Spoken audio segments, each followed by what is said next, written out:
Welcome to the 6th ever episode of the Videostore Junkies podcast, a podcast about movies and the experience of watching them. It's Friday night and we're back in the video store, and there's only one film we have our hearts set on tonight. I sure hope they have a copy in stock because it's time for us to close out one of the most epic film franchises of all time.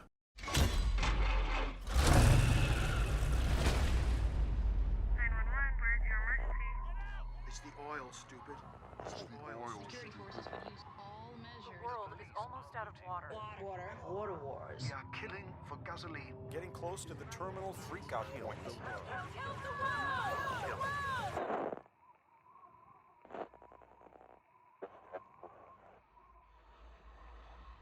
My name is Max. My world is fire and blood.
That's right, we've saved the best for last in our Mad Max discussions because, well, George Miller himself saved the best for last with 2015's Fury Road. We have so much to say about this one that we ended up going into a second episode with our discussion, so let's jump right in. So let's jump into introductions and tell us who you are and how you first experienced this film.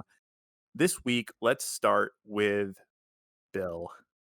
I am Bill Mulligan. I'm a high school science teacher in Sanford, North Carolina, part-time movie maker, writer, and podcaster. And I love this movie. All right. Well, how about you, Renee? Oh, did you have more to say? Sorry. No. Oh, believe me, I will. Okay. No fears there. Say how he was acquainted with the movie. Oh, that's right. My relationship with the movie. Oh, that thing again. Okay. Let's be clear. You can say as little or as much as you want to in these intros. Well, when you say, what is your relationship with this movie? I just feel like I have to make up something, about the awkward meeting, kind of met cute. And no, I was like dying to see this movie, even though it didn't have the Mad Max of my youth, but he's not youth anymore. And, the imagery was great. And it just exceeded all expectations. This is, my relationship with this movie is, I liked Mad Max a lot. I love The Road Warrior. I'm okay with Thunderdome. But all those movies, especially the middle two, are essentially a plot in search of a reason for a big chase. And the chase is the real reason to love the movie. And this is a chase that occasionally slows down just enough to put a plot in. Wow, yeah, that's what I want. I didn't know that I was missing this in my life, but a long time from Road Warrior to this one. But what my life really needed was a guy with a flaming guitar in the middle of a chase through an Australia that is even more dangerous than actual Australia. So this is if I'd seen this when I saw Road Warrior, I think my head literally would have exploded. I wouldn't have been prepared for it. So we probably needed a few decades to prepare for this masterpiece. That's my relationship. I unabashedly love this movie. Great. Well, let's bounce around the map a little bit and head south. And Renee, introduce yourself and tell us about your relationship with this movie. I'm Renee, and I'm a terrible person because I waited 6 years to watch this movie. But I love it. And now we're in a long-term relationship and I'm very happy about it.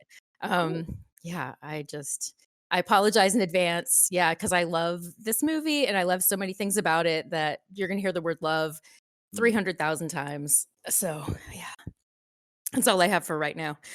Great. Paul, how about you? So when I first heard this was coming out, I was like, "Oh shit!" Another one of these Lego sequels. I was like, "Come on, give it a rest. It's an older movie. I like Mad Max and everything's great." And then I saw the first trailer. I was like, "Wait, this looks like this is going to be really good." So I actually promptly ran out, got the steel case set of the first three movies to show my teenage sons at the time. We spent 3 nights watching them. So this is cool. This is pretty cool. Wow, this is great. And then we saw the third one, and then we were all excited to go see this, and got to the theater, and were utterly blown away. We were like, "Oh my god, that was amazing!" I came home, told my wife's uncle who lives next door, said, "You've got to go." He doesn't go to the theater that often. I said, "We've got to go see this. I will go see it with you. We've got to go see this movie." And then I think it was a few days later, the two of us went and saw it again, and it is pretty damn amazing.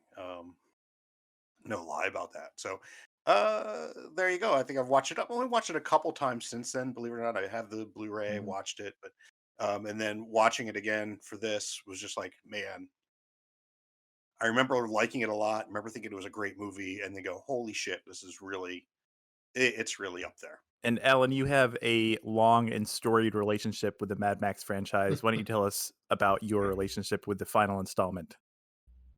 So I watched this movie Wednesday night. And let me just say, the only thing that I'm going to say is that you will not hear the word love come out of my mouth on this one. Wow. Well, I mean, we can talk about it when we get into it. That's because my fist is going to be covering your mouth. But yeah, I was like, I mean, really, I was like, I'm glad that we're at the end of the series because I don't want to watch another one of these. Wow. Well, it sounds like we've come full circle. So I look forward to hearing your thoughts. And I'm Zachary Edgerton. I'm going to ramble for a minute because I have a Hey, wait, by the way, Alan did not actually introduce himself with good reason.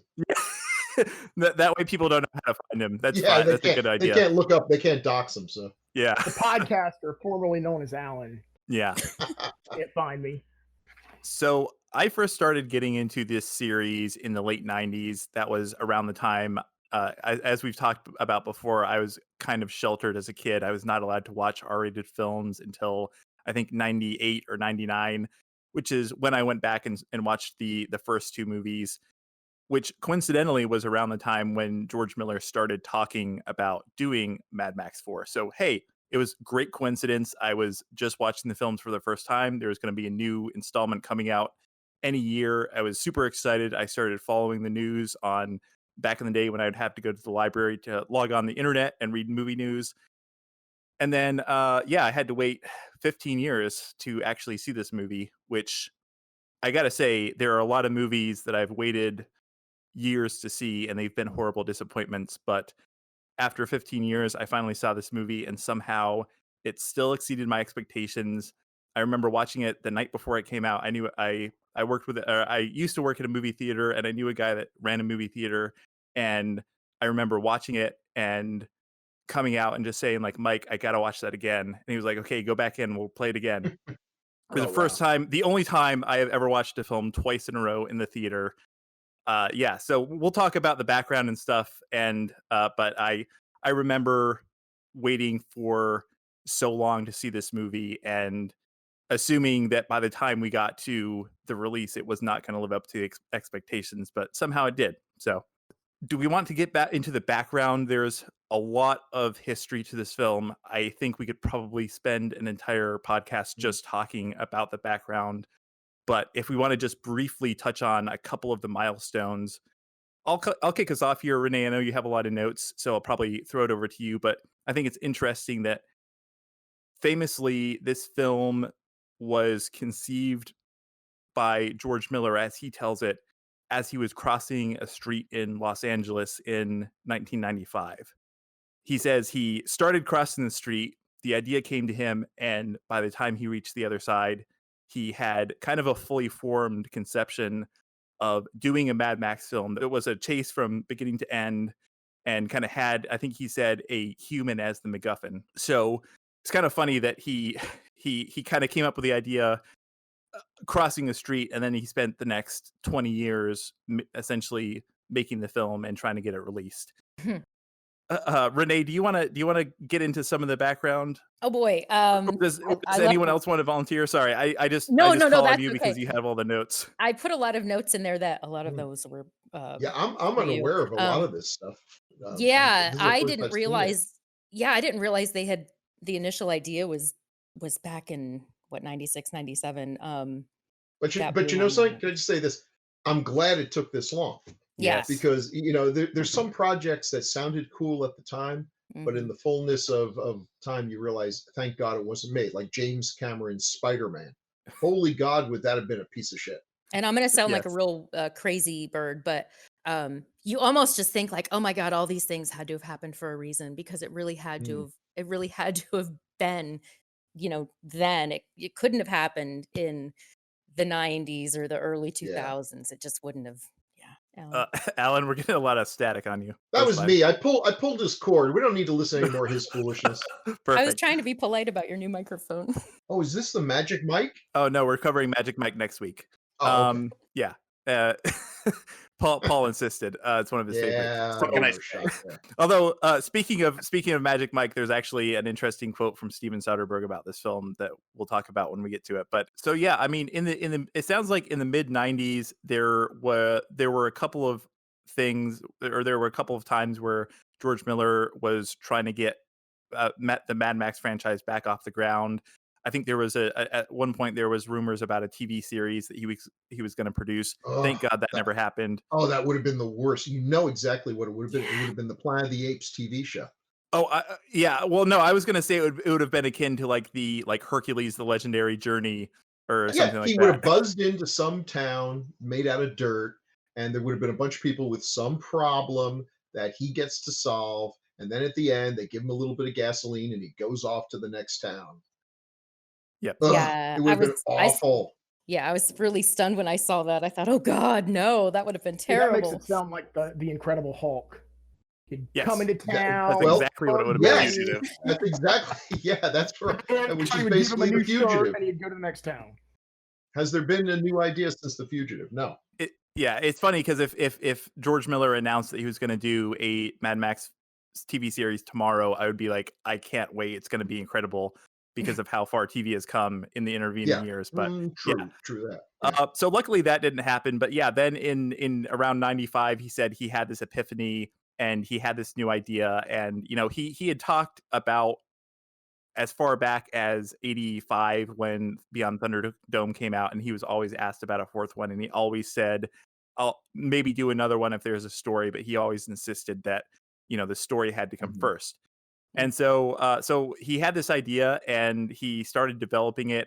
And he said, I think there was another instance where he was on a flight and he kind of started brainstorming and he came up with a lot of what actually ended up on screen. So he teamed with Brendan McCarthy, who was I believe he was actually a storyboard artist and a comic book artist by trade. And they basically came up with what was half script, half storyboard. Apparently there was never really a full prose script. It was always kind of done in a visual style, which is very interesting. Also very interesting if you go and look at some of those storyboards, how much of it actually got translated to the screen 15 years later. But eventually it was, I think, around 2002 when the film, it was basically went into pre-production. They had scouted locations. They were working on all the vehicles. There was a shop that I think they had put together something like 20 vehicles for the film. And it was all set to go in production with Mel Gibson starring.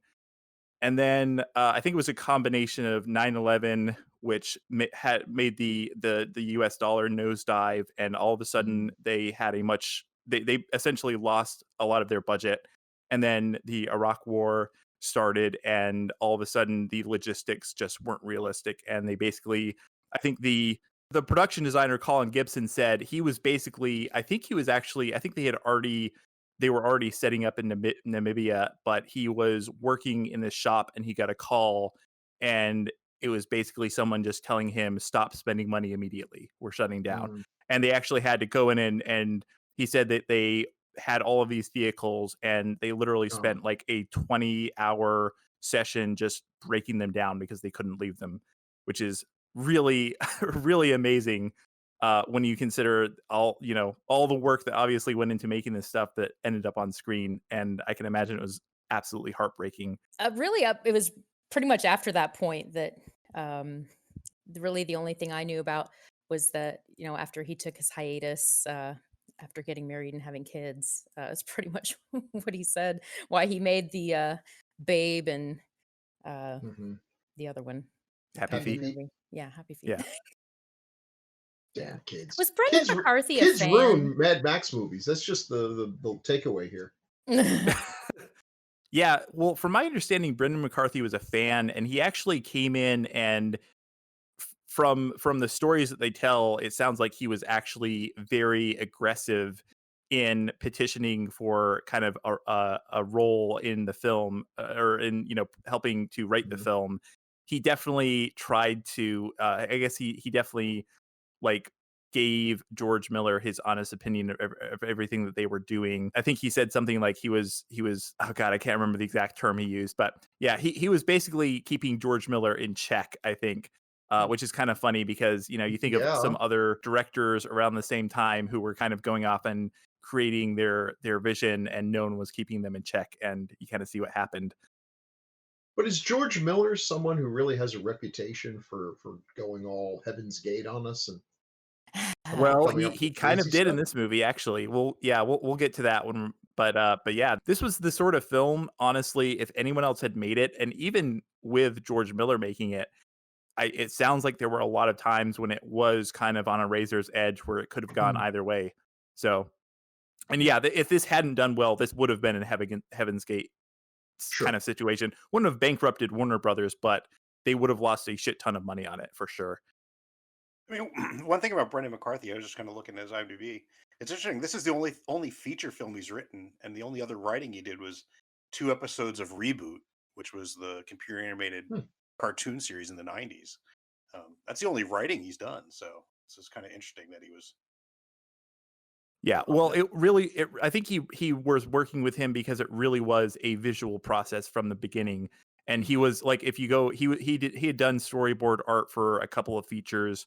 I think he did the storyboard art for the Lost in Space film, and he was a comic book artist, and so he had and the storyboards were basically done kind of almost in the style of a comic book. So I think that's kind of what he brought to the table, was not just as a writer, but as someone who could take George Miller's kind of vision and put it into pictures immediately. Usually you have the script and then rewritten, and then eventually when they go to shoot the film, they have the storyboards, and that's the first time that you really have those visuals. But they kind of started with the visuals and never went back to just doing like a fully prose script. Right. Yeah, that's from what I had heard. Has anyone did they ever put out did they ever publish a book essentially of those storyboards? Because that'd be fascinating if they did. That's a good question. I don't think so. You can find the script. It's incomplete, but you can actually find the script online. You can find a PDF, which is really interesting. I think it was essentially the initial shooting script from like 2002. Really interesting read because there are so many scenes that are exactly as they were shot like a decade later. So it's cool. Yeah, I just think that's a missed opportunity if they didn't put that out as well. Yeah. Because I mean, there would be plenty of collectors that would love something like that. I mean, especially because it is, like you said, it is almost like a comic book, and it is so visual. I don't know. That's a good question, because you'd think that they would, but I feel like I would know about it, and I would have bought it a long time ago if they had. So yeah, like Renee said, I mean, he kind of went on hiatus. Obviously, Mel Gibson was getting older, and there were some other issues with him, which Mel Gibson or George Miller was pretty candid about. That was one of the reasons that I don't think he wanted to keep him in the role. But there were a couple of years there where he still wanted to make the movie. Even after production got halted, he obviously didn't abandon the idea, and he was meeting with other actors. I think even before it went into production, he had been talking to Heath Ledger occasionally, which I would love to have seen a Mm, Heath Ledger, even if like this version of Fury Road had just been made with Heath Ledger, if he Yeah. hadn't passed away, I would love to see that. yeah, that would have been interesting. I don't, I like Mel Gibson as Mad Max. I don't really see. I don't know that it would be better. Max. One of the things about this, Max is not really the main character or the most interesting character in the film. And I think if it were Mel Gibson, one, I think he would have dominated it more. I think they would have almost felt obligated to use him more as the heroic role, would have taken stuff away from Furiosa to do so. I just think it wouldn't have worked as well. The character doesn't seem to have as many lines as the previous movies either, and some of them are just grunts.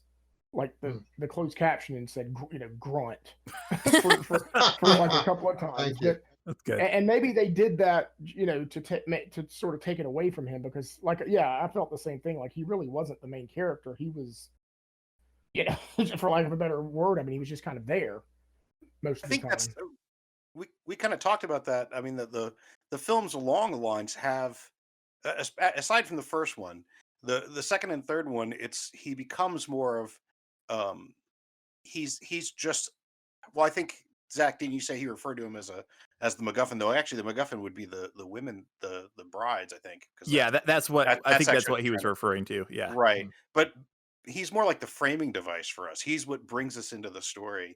And in Mad Max 2: The Road Warrior, I think he only had 15 lines. I think if I remember correctly. So it's not that unusual, but I think, that's what I like about it, and that's why it works with a different actor almost, because the character he's just a reason for us to go along with the story. I mean, he still has agency, he still is important in the story, but he's not the main mover. He's not the main character. Yeah, I don't even think he's the same character of the other movies. For one thing, his leg is magically better. He still has the brace, I think. Does he? Yeah. Well, he's pretty spry on it. Well, yeah, but he was pretty spry in Thunderdome. He was bouncing around the Thunderdome. This is true. That is true. Well, I don't know. To me, what this leads to is, we've kind of talked about this before as well, that as the films go along, he becomes more and more mythic. Yeah. And also in terms of, this is no longer, lots of times when you're watching a film, within the film, that is the reality. In this, we're watching we're watching a story about Max told in the far future about what would have been the past, and that's done very explicitly in the second and third film, with narration that tells you, oh, I am telling you the story about this character Max who did these great things, and it was way in the past that he did these. Well, this, I think, is another one of those stories. It doesn't have the explicit narration, but again, it is this character we're hearing a Max story. I didn't think of it that way, but I guess that could be. Yeah, well, it's kind of interesting because the script, the first page of the script, it doesn't even have a title page, but the first page of the script says, the events of this road war have been recreated from the word burgers of the history men and from eyewitness accounts of those who survived. So it's not really, like you said, there's no narration in the. Oh, sorry. Go ahead. Word burgers? Yes, word burgers. Yes, it's good. There's no narration in the film that says so, but that almost implies. And when you think about it, Max, you don't see Max out of context. The first time you see him is when he encounters the war boys and the people from the Citadel, and the last time you see him is when he leaves the Citadel. So there's no context for him outside of that, suggesting that this could be a retelling of him, and it can only be framed within that experience because whoever's telling it only knows about what he did within the context of that. Hey, can I make a plea to any future filmmakers out there who are thinking about doing a science fiction movie? Does it involve word burgers? Yes, it involves word burgers or anything else where you try to take like words and imagine what slang people will say in the future. You need to ask yourself one important question. Are you remaking Clockwork Orange? And if the answer is no, knock it the hell off. Thank you. Which actually ties into another thought I had about the whole mythic level of this. you know, you may remember, I was not the biggest fan of Thunderdome, and part of that What? had to do with well, part of it had to do with the whole timing of it. In those, I had a problem because it was like Max and Auntie and them very clearly remember the world before what happened. Hmm. And in this, he does actually mention, "Oh, I was a cop" at one point. I think he mentions that just Yeah, briefly. he does. But other than that, you can look at this as, wait, this actually is taking place at least several generations, if not more, after the events of the apocalypse, after whatever happened. And so to me, this fits much more as a slightly more distant future. And these people are Yeah. several generations removed. And so Max is still sort of this mythical character who, if you're telling a story, oh yeah, the Max came to this as part of this story. And it might never, it might have happened, but Max didn't actually happen to it. But the people who are telling the story made it into a Max story. Does that make sense? Sure. Mm-hmm.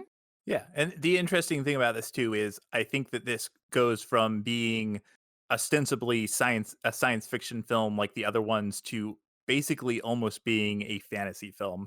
I mean, this is Yeah. as much science fiction as like Star Wars is science fiction, in my opinion. Right. To kind of wrap up the background though, so this film, so eventually they did get into production again in, I think it was 2012, and they started shooting. I think they were going to shoot it in around Broken Hill, which is actually where The Road Warrior was shot. But then there was literally an act of God, because a like once in a century storm. There was like a deluge. Everything flooded to begin with, Hmm. and then after that, everything blossomed in this beautiful verdant landscape. They said it looked like Ireland, and all of a sudden the wasteland was no longer a wasteland. And they basically said there was no way they could shoot that. I always love how people throw around the once in a century thing. I've seen so many once in a century events. I'm either a very lucky man or much older than I think I am. Well, it's actually funny because like I was trying to think of other films that had been like postponed or delayed, and I think the only other one I can think of a director spending this long trying to make a movie is actually The Man Who Killed Don Quixote, which I think was also one of the things that shut that down was also like a once in a century flood wherever they were shooting that. Well, there was also Don Quixote by Orson Welles that he Yeah. shot over like 30 years, and people in the cast kept dying and growing up, and it's a bad way to make a movie. Yeah. Well, eventually, obviously, they decided to move the production to Namibia, which, if there's one place apparently that's even more remote than the Australian outback, it is Namibia. They talk about the production as if it were basically like a military campaign, because they had to basically fly everything out into the middle of nowhere and set up base camp. And for what was supposed to be at first 140 days, and then they basically got their budget cut and they had to scale back to 100 days of shooting, which then somehow became like 7 or 8 months of shooting. Now, all of the struggle to actually get the film into production was only the beginning. Being in the middle of nowhere in a sandy, barren, cold environment apparently makes people a little bit testy. And shooting for, I think, 7 or 8 months, it was Artie, Charlize Theron had a lot of issues with each other. And as it's told, I guess they ended up taking a lot of their frustrations out on George Miller, because No. yeah, I know, which is really sad because he seems like such a nice guy. Yeah. And I think they talk a lot about, he obviously he had this film in his head for 12 years at this point, and he was struggling to get it out on screen. And I guess they were having kind of trouble with his kind of process. I only want to throw out that I didn't realize there was this whole comic series that had backgrounds on characters, and I don't know how extensive that was exactly, but I just thought that was very interesting, and I don't know if anybody has seen Yeah. that. I have not read it. It Is it any good? was like, I think there were like 5 or 6 different like issues or mini, like I think it was a couple of like, it wasn't a series that was continuous. I think there were like different stories that focused on different characters.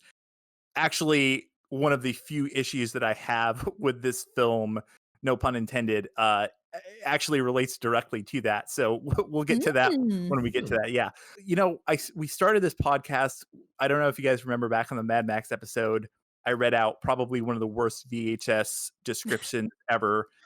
And I'd like to actually bookend that by reading, courtesy of HBO Max, I would like to read you the description of Mad Max Fury Road if for some reason people are listening and they don't know what this movie is.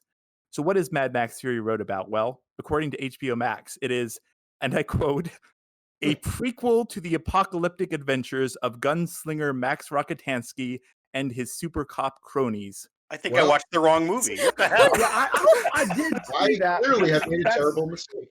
That's where I watched it. I was like, oh, it's a prequel. That's cool. A one sentence description that has multiple factual errors. Not to mention, they spell it. It's interesting because they actually give his full name, but they misspell it. They spell it Rocketanski.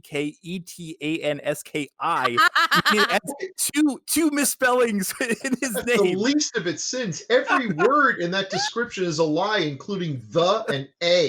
I mean, they did use Max though.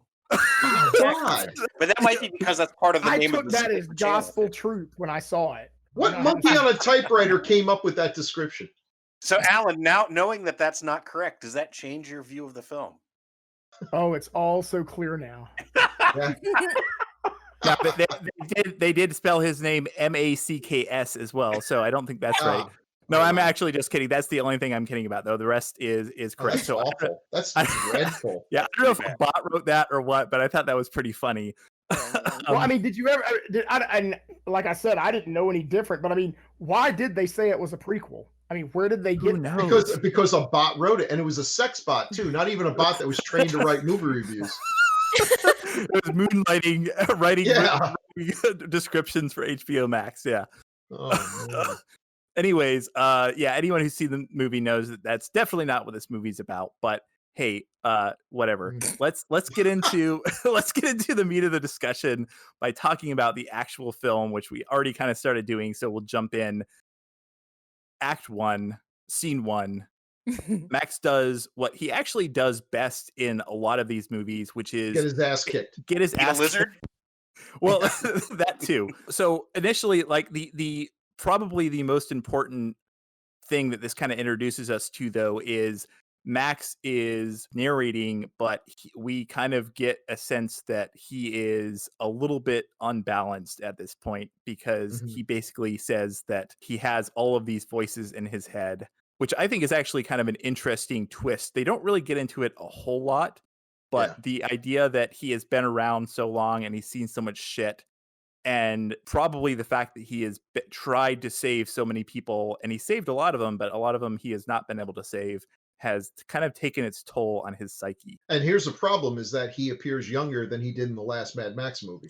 So yeah. Well, now you know why they think it's a prequel. Well, again, I think that's because it's a mythical character at this point. Yeah, okay. I did actually look this up because I was curious. So Mel Gibson was about 29 when Beyond Thunderdome was released, and wait, Tom what? Hardy. Yeah. He was like 89. I mean, he looked grizzled. Good job, man, the makeup. Yeah, but think about this. So 79. Okay. I'm impressed. 79 was the first one, right? 2 years later was the second one. It's supposed to be about 3 years after the original. Okay. And then 4 years later was Beyond Thunderdome, which was supposed to be about, I think, around 20 years later. You know, you're right. The math checks out, but that really shocks me. Okay. All so right. given the amount of time they spent filming this, I mean, Tom Hardy was probably, I think, around 35 or so. So he was older, not by a significant margin, but if you go by saying that Mel Gibson was supposed to be like in his 40s in Beyond Thunderdome, he does look younger, but you know, it's the timeline is kind of weird at this point anyway. So yeah, the timeline makes no sense. I mean, but who cares? It's a great opening. It's got a two-headed lizard, so you know, instantly we know, wow, this place is really screwed up. I mean, Australia's screwy, but it's not two-headed lizard screwy. So we know that there's, things are kind of weird there. And then he eats the lizard, which I kind of didn't like lizards. And then we have, and he's talking about, I'm the road warrior, it's them against me and blah, blah, blah. And then he's almost instantly taken out. I mean, talk about subverting expectations. They had absolutely no difficulty in taking him down and enslaving him. It was like, okay. Well, they That's take sort him of down pretty interesting. spectacularly. Mm. I think they said that Yeah. was actually like a world record roll of the Hmm. car, and the guy rolling it. So the guy rolling it is Guy Norris. He's the stunt coordinator, and he's the same guy that during Road Warrior smacked into the car the wrong way instead of flying nicely, did the end over end flip that Hey. and was injured Wow. horribly. So yeah, so he went, and this was like his last gig was this. He retired He was after. trying to good one up move. the Yeah, previous but he was the stunt coordinator on the season when he flipped it with a world record, and yeah, Hmm. it was Nice. watching behind the scenes. It's kind of neat. Normally they shoot like a pole out the bottom of a car to get to flip. This they Yeah. actually had like a mechanical arm that came out to flip it and caused it to, so they could get the world record How many flip on flips it. did they get to set the record? I don't know. A lot. Damn it, Paul. I think my Uncle Paul might have beaten them once on a bender, but okay. So yeah, I do kind of love the fact that immediately there is no heroism. They just take him out. They they chain him to the back of the car. Now this is one of the things I wanted to kind of point out. When you go back and read the script and it has some of these storyboards in it, it's amazing how many from this very first scene, so many of these shots are actually exactly as they appear in this storyboard. And it was kind of interesting because one of the things that Tom Hardy mentioned that he was so frustrated about, I think, as an actor, obviously he wanted to take what was on the page and work with it and not necessarily adhere to it 100%. And he literally said, like, there was this script that George Miller had written 10 years prior, and he was still wanted to shoot it like shot for shot. And he basically would not allow them to really deviate at all from it, which I thought was kind of interesting that he had written this so long ago and he decided like this was the movie he wanted to shoot, and he never went back. And there are some changes, but he really, for the most part, never went back and deviated from the original vision that he had. Why should he change it? Listen. You're an actor. Shut up, Venom. Just turn the steering wheel when he tells him to. Okay. He's George freaking Miller. You're Tom Hardy. So you adhere to the auteur theory of film If the auteur in question is George Miller, yes. If it's Uwe Ball, no, I if mean it's if it's Opie from Happy Days, no, go ahead, improvise. No, I mean looking at the end result of the film, I think it was. I mean, there's no reason to have diverted from this. Right. Well, yeah, and we'll talk about that in kind of the end, because I like I said, this feels like a movie that was on razor's edge. It could have gone either way, and the fact that it was such a great film that was so well received and so successful. One of the women who played one of the wives was like, it was hell. It was 9 months of shooting. It was for a lot of the shoot they were wearing little to nothing, and it was freezing cold. And she just said it was like one of the worst things she'd ever done. And then when she saw the final film, she was like, I would go back and do that again in a heartbeat because of what the final product looked like. Well, that's like childbirth. There's enough time in between that you sort of forget how bad it is. I'm much the same way with KFC. I'll get like a bucket of KFC chicken and I'll eat it, and then I just feel gross and sick to my stomach afterwards. Yes. And then about 6 months later, I'll get this idea. It'd really be great? A bucket of KFC chicken. This film goes pretty quickly, and we're almost immediately introduced to the Citadel. We're introduced to the War Boys. We're introduced to the fact that they have pretty much taken Max hostage because they want to use him as a living blood donor, which is pretty awesome. Yeah, it's a great setup. Tattooing all the info on his back, that's great. Well, and the thing is, it's a great setup because you're trying to read it and you go, okay, universal donor, and then it's Chekhov's tattoo comes into play at the very end of the movie. Well, I thought after you gave blood, you were supposed to rest for a little bit, and he definitely didn't do that. They didn't even give him a cookie. Yeah, they didn't even give him a cookie. Now, out of there are a couple of actors. Obviously, the stars kind of dominate this, but there are a couple of side actors I do want to mention, and one of them is Angus Sampson as the organic mechanic, because I love him in this, but I also love him if anyone's ever watched Fargo season 2. He is absolutely amazing in that as well. So I'm a huge fan of his. He's got a couple of great scenes. I liked him in the Conjuring series, I believe. Oh, Insidious? Insidious, yeah. Okay. Yeah. Yeah, love him in that too. When Max escapes, now we kind of get the sense that we actually start to kind of see his psychosis, and this is where we get to the one thing that I don't love about this movie. So the kid that he keeps having visions of. Yeah. So she's credited in the credits as Glory the Child. This is actually a character from the comic book prequels who he tries and fails to save. Oh, okay. I was just say you pick that up from context. You don't necessarily need to. But that's one of the things I liked about it that I wouldn't want to read. I think we've talked about this before. At least my personal feeling is world building works better if I don't know all the. I know that there are details. I know one's thought them out, but I don't want to know them because that actually makes the world smaller to me.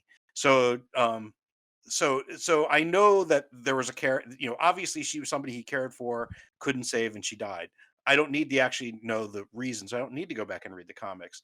I know there's a ton of backstory in this movie. That's why I love the world building is great, but I don't want to know the gory details of why the war boys are the way they are or what necessarily is going on here. I don't want to know that, but I know that that's there. Unless it adds to the story, we don't need to know why Furiosa lost her arm, that it fell behind the refrigerator and she couldn't find it or something. It's not important. We don't need to know why they need mother's milk. They found a warehouse full of unopened Captain Crunch boxes, and it just isn't as good with water. I think of Patton Oswalt's routine talking about, the Star Wars prequels. He's like, and then we're going to show how they built Death Star. Who cares? We don't care where these things came from. Oh my God. But I did feel I'm with Zach on this, that I felt like there was going to be more of a payoff with this little hallucination kid that keeps showing up. That we might, get a bit more, but no, it's she saved his life. So she was in the comic book. I really don't see. I didn't even get that from that whole little subplot. I mean, at first when I saw it, it's like, okay, who is this little girl? But as the movie goes on, it seems like it was, and like I said, I guess maybe there is this huge backstory to it, but I just got it as like there was somebody that he couldn't save, so he's gonna go, like extra far to save, whoever he's with now. I mean, that's sort of what I got from it. Not really that, like, as I saw, I saw her a couple of times and I was thinking, okay, well, who is this? And then, but as it went on, I just kind of got, okay, it's kind of playing into his, like, he really needs to save somebody because he obviously couldn't save this little girl. Right. You know who she is? She isn't the little kid who sank into the sand in Beyond Thunderdome. He doesn't give that little shit a second thought. Yeah. But what's interesting is he does think of a lot of other people, because when he's running from the war boys initially, before he goes like flying out the hayloft, as it were, she doesn't just run into her. He runs into like 2 or 3 other character ghosts, as they were, in his head, of people he couldn't save. So it's not just her; it's a whole slew of them that he. I think my only gripe, and it's actually, I know you're making a joke, but that actually hits the nail on the head, Bill. The only gripe okay. I occasionally actually stumble onto a point. No, well, this is because I understand what he was trying to do. Basically, there was the comic book series. I think the game that came out around the same time was also functioned as kind of a side story or a prequel to this movie. So he was trying to kind of do the multimedia story thing, which I actually kind of hate, because I always kind of hate the, like, oh, you have to read the comics and everything to get the full story. So it's the fact that they added other context that way. I don't know. For some reason, it rubbed me the wrong way, because there are plenty of other callbacks they could have made to all of the other people that he couldn't save in all of the movies, right? So like he could have just had a vision of, his wife. He could have had a vision of whoever, the warrior woman or what? Hey, here's Papagallo. The goose. Yes, he could have had a vision of the goose. Like there are all these characters that he kind of let down over the years in the movies, but instead they have this kid that unless you when you go back and read the or read about the comic, you're like, oh yeah, okay. And yes, you do pick it up from context, so it's not like you need to read the comic, but I don't know. For some reason that just rubbed me the wrong way. It's my only one of like one or two gripes about this movie, but it's Goose's daughter. Right? That's true. He had a kid with that lounge singer, right? And he never met. And yeah, there you go. There you go. No, actually, the first time I saw, at one point they show her get run. You know, he does a flashback, and she gets run down by like a whole bunch of trucks. The first time I saw that, it was so quick. I thought that was him flashing back to his wife, but had inflated it, so it wasn't just the motorcycles, but in his mind, it was all these big trucks. And then watching it this time, I was like, wait, no, that was that little girl. We don't know who the hell she was. Well, we are also introduced to Immortan Joe, the War Boys, Furiosa. We kind of get a little bit of all this. I don't know. What do you guys, I'm going to open it up. What did you guys love about the first act? Like, what are your thoughts? I mean, there's so much. I mean, again, you get so much world building, so much. Yeah.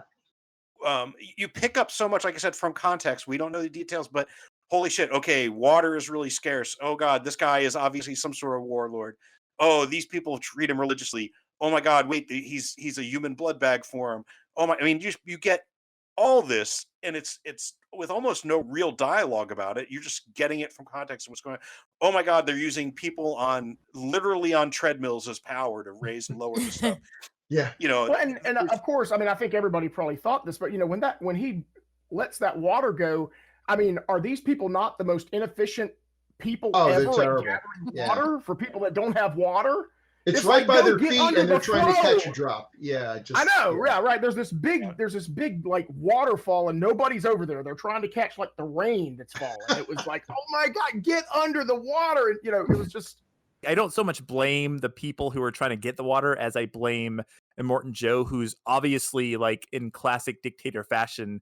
Like he's not giving them water to help them out or to save them. He's trying to have a big flamboyant show and say like, hey, you have to basically worship me because I'm the only one who can give you these resources. And don't get addicted to the water. Like what the hell? I like that. It'll let you down. And you know, I mean, look, this is a cool world and it's great world building, but it makes no logical sense because it looks like the only thing that grows in this area is sand. These people are just sitting there. This is the only water they get, and they don't get very much. So there's no way that there's life here. Yeah, there's a greenhouse and stuff up in the mountains, but it looks like that's just for Joe and the boys. I don't think that it's getting down to those toothless people down at the bottom there. Sometimes opens up he pulls different levers, and like carrots and potatoes come flying out. Oh, that can hurt. And then that takes out half the population that's underneath. It does. Puts out an eye. A carrot can do that from that. Yeah. And then people have fresh meat. Are you making a reference there, Paul? A reference to? Yeah. Okay. You're not. No. Sorry. Yes, I was. No. Hold on. It's funny. Okay. It's funny that you mentioned that. In the original script, he does not. Oh no. Yeah. No. I'm not making this up. He does not. He does not give them water. He throws potatoes down on them. Stop it! Wow. No. Yeah, you want vodka from the potatoes and drink that? I mean, they just suck the juice from the potato. And then it's a truck full of potatoes he's taking to the. Yeah, the gag is that there's one blue potato, and if you get the blue potato, then you get to come up into the Citadel. And then the payoff there is later on, there's a guy that gets the blue potato and he gets to come up into the Citadel. And later on, there's a shot where you see him and he's chained up to one of the treadmills. Oh, no. Yeah, I'm not making this up. Like a sex well, that's. Hey, but at least you get fed. You know? Exactly.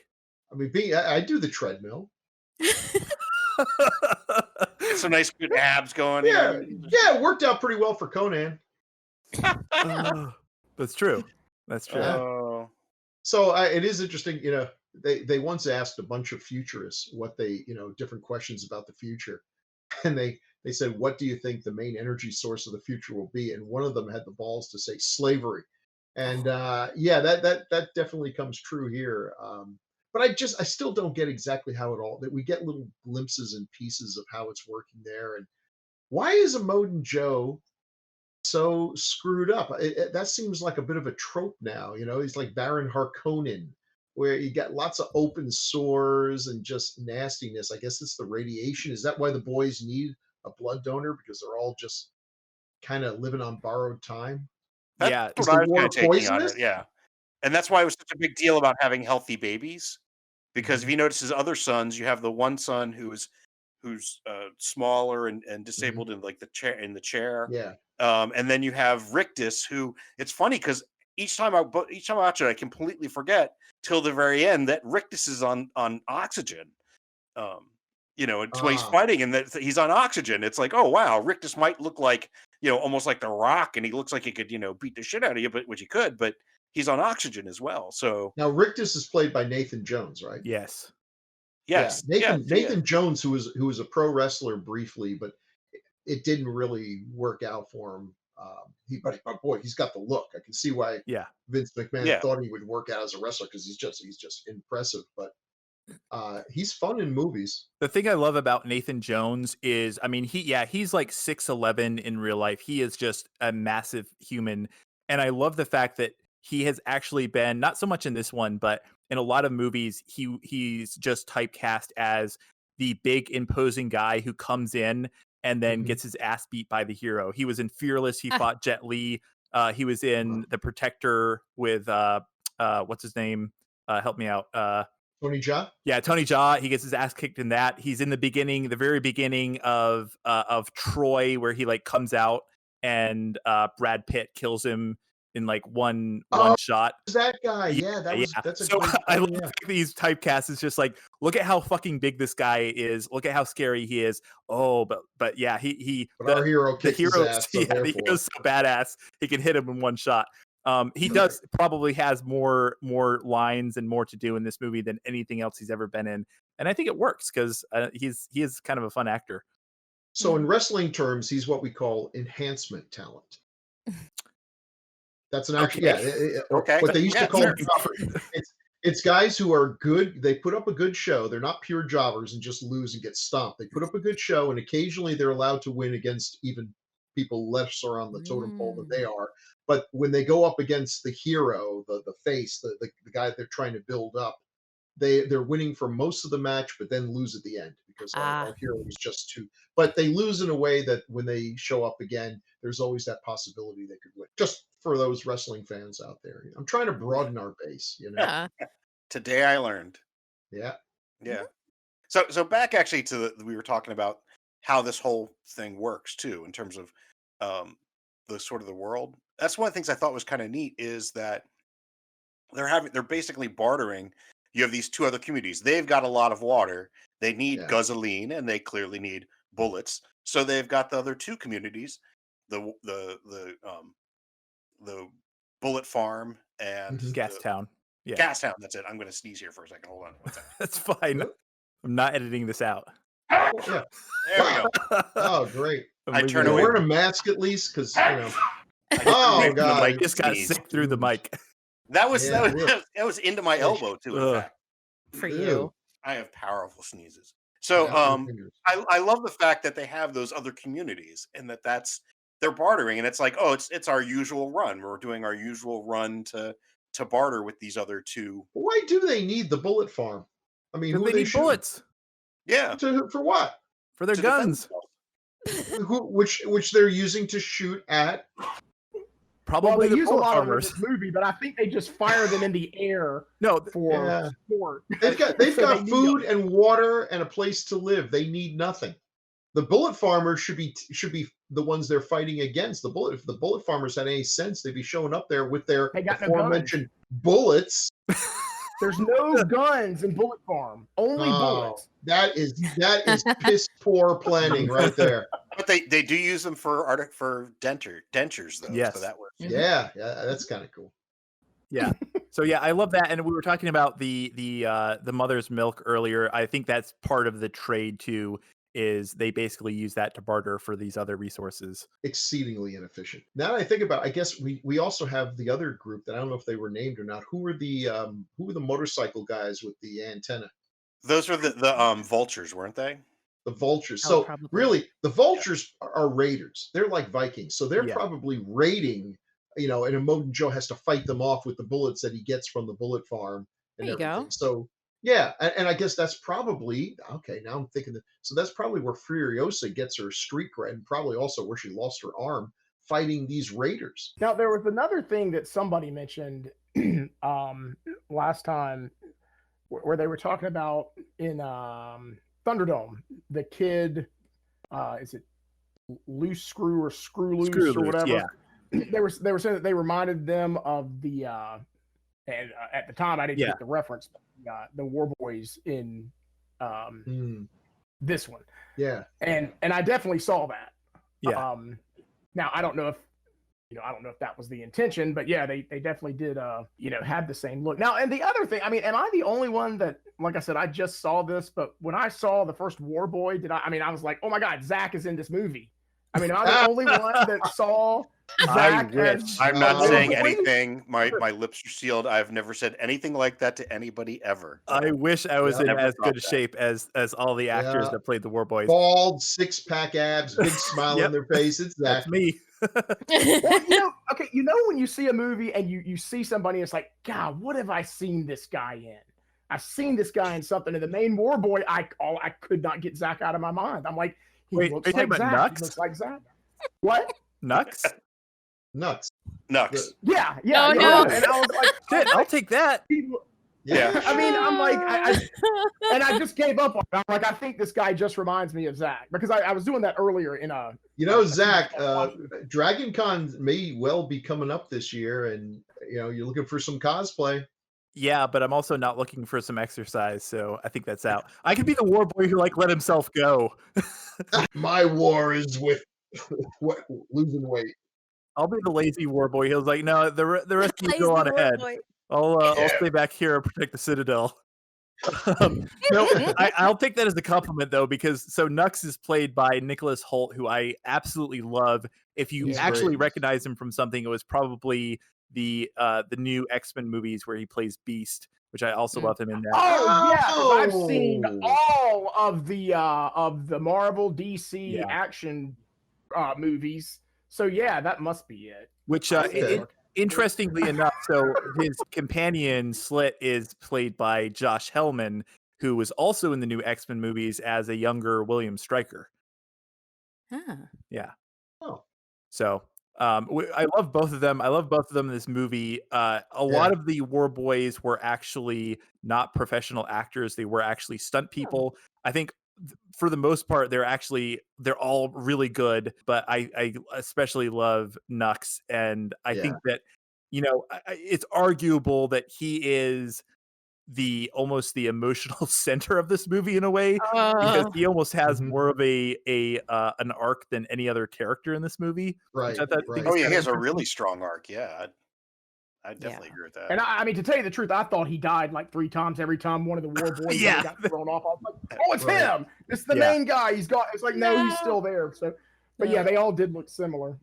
They are kind of hard to tell apart. Now, we didn't mention this, but Hugh Byrne returns after a 35-year hiatus from the franchise to play Immortan Joe, and what an incredible send-off. He unfortunately passed away the end of last year, but this is absolutely, I mean, he would have gone down in history as kind of a cult icon, as Toe Cutter in Mad Max, but this was the role that I think he'll be remembered by most people, and with good reason. And it sounds like he actually had a lot of fun with this role, because speaking of the War Boys, I guess there was a lot of prep work, and part of that was I guess they had like a gym where all these guys would work out. They had a bunch of team building exercises and stuff like that. But apparently Hugh Byrne would put pictures of himself up in the gym, and he would also he insisted that when he showed up on set, all the War Boys would have to do their thing that they do with their hands to kind of hail him. So I love it. That sounds cool. But can you imagine how humiliating that must be to go to the gym and there's Nathan Jones, who's got so many weights on that the bar is bending.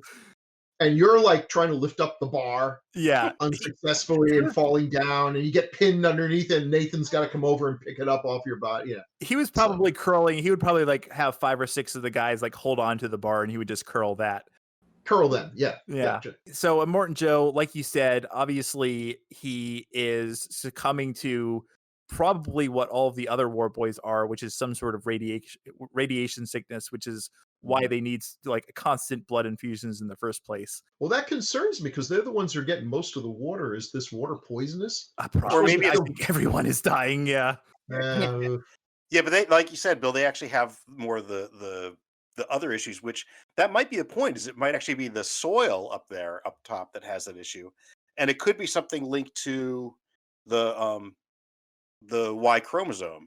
Because if you notice, the women are doing okay, and it's the war boys are the ones that are dying. The Immortan Joe is dying now. The organic mechanic isn't, but everybody else is in pretty. All the other men. The guy from the bullet farm has some gnarly looking feet there. Right, that's true too. Well, now at one point they call Immortan Joe brother, and I wasn't sure if that was just in terms of just a honorific, or or if that was literally they were supposed to be the 3 of them were supposed to be brothers, or if it was brother as in other words, they're a series of warlords that have. That's why, in fact, that's why they trade with each other. Versus, oh no, they're just 3 separate warlords that happen to have this arrangement. I kind of took it as the latter because it was basically saying that they were equals by calling them brother. Okay, yeah, I can see that. Yeah. Interesting idea though. They're actually all 3 brothers. Yeah. Now we are also introduced pretty early on, because this movie moves so quickly, to Furiosa. I gotta say, I'm gonna have a lot to say about Charlize Theron, but I've heard a lot of people complain that this movie focuses too much on her. I call bullshit, because every moment that she's in this movie is amazing. She has arguably a bigger presence than Tom Hardy does, which I actually think is fine because she is such a phenomenal actor. I don't think there's any argument in that. Yeah, I think that's true on both points. Yeah, I think she dominates this film because she is such an incredible actress. And, Tom Hardy doesn't have a lot of lines. She doesn't have a lot of lines. But I would argue that they still play their they still have a very different approach to playing these characters, because I think Charlize Theron is such an incredible actress. She says so much with her facial expressions. And there are so many times where she doesn't really need to say any more than she does, just because she's just, I don't know, she's amazing. Yeah, no, I think she's fantastic in this. And actually, that's one of the reasons I love Anna Taylor-Joy, and I think she's great, but I would rather see a Furiosa movie with Charlize Theron in it, because she plays that character so well. So having a prequel that goes back and shows the character younger, and I don't care. I like Charlize Theron in this. I love her interpretation of the character. I love, again, she has the emotional arc, especially once she gets to the Volvani and realizes what's happened to the Green Place and all. I mean, she's fantastic in this. Frankly, she kicks utter ass too as an action hero. I'm still with you on this. Maybe this is because Zach was talking about she and Tom Hardy were taking it out on George Miller. Maybe that's a mistake if you're planning on being any sequels. But yeah, look, a prequel with Furiosa. Let me tell you, I'm sure it's going to be. I'll be there opening night. Sure, it's going to be beautiful and everything else. The whole damn movie is me wondering, when does she lose her arm? Every time she reaches into an engine to adjust a lug nut or something, I'm like, oh God, this is when someone's going to turn it on. It's going to get caught in the manifold. Here's the other one. Everywhere. And they'll probably get all the way to the end of the movie and she'll still have her arm, and I'll just be a massive tension. And then as I'm leaving the screen, post-credit sequence where she's, I don't know, working with a paper cutter. Yeah. The shit out of it. Scratches her arm on a nail. Oh God. Yeah. Oh yeah. Prequels below. I hate prequels. A prequel of Furiosa, she's going to be in danger repeatedly in the movie, but she will not be in danger because I know she's going to get through it. Now, I know conceptually the hero almost always, will survive at the end. It's not likely that Iron Man is going to die in an Iron Man movie named Iron Man 3, soon to be followed by Iron Man 4. I get that, but there's but a prequel removes all doubt. When was the last time a prequel really did well? Butch and Sundance, the early years. Yeah, that's a great plan. Maybe we should make a movie and where in the prequel, the person that like survives at the end of the last movie dies, and And everybody's just like send everyone home and like, what I mean, the what's hell? going on here? How did he Wait, die? wait. He's in the third movie, and never answer that question. How does he die? He's in the third movie. Just don't answer it.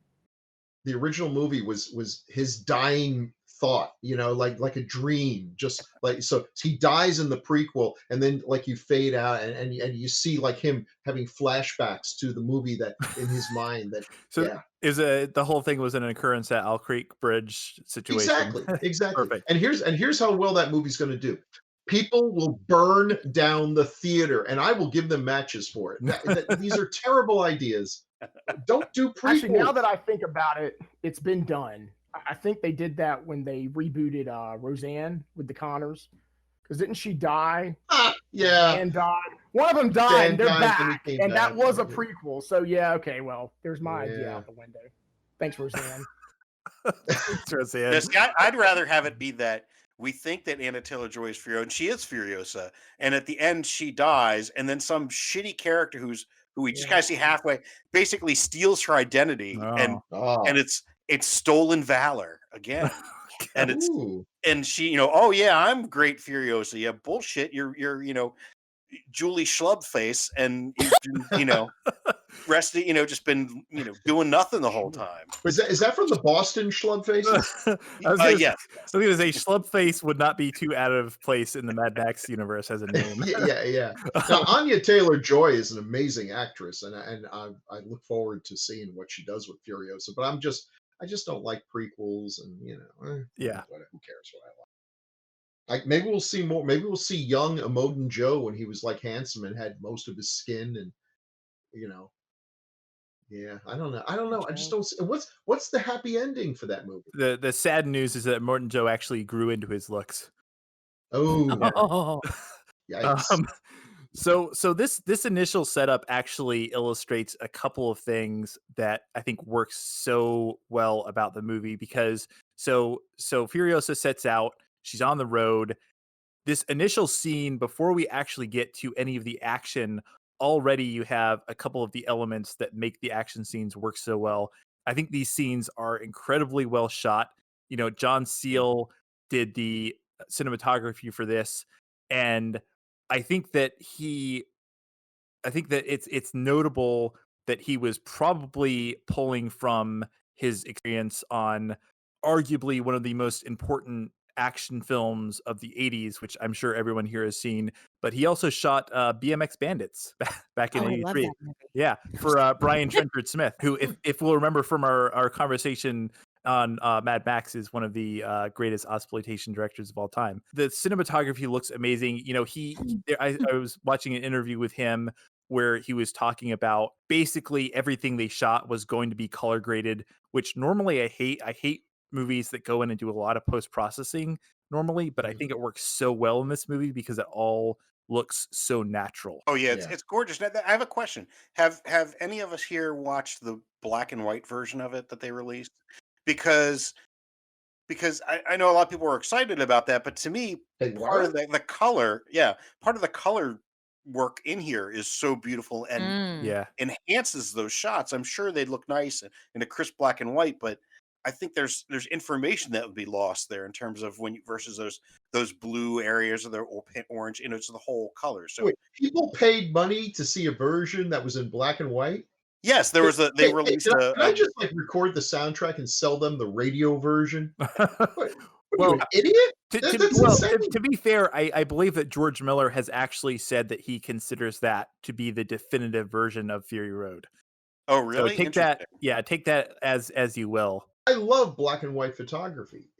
And, if you're doing a film, I don't want it to look Technicolor, but this movie, to me, this would be like saying we're going to do The Godfather in black and white because it's set in old times. Like, yeah, but the color told the story. The color was part of the character.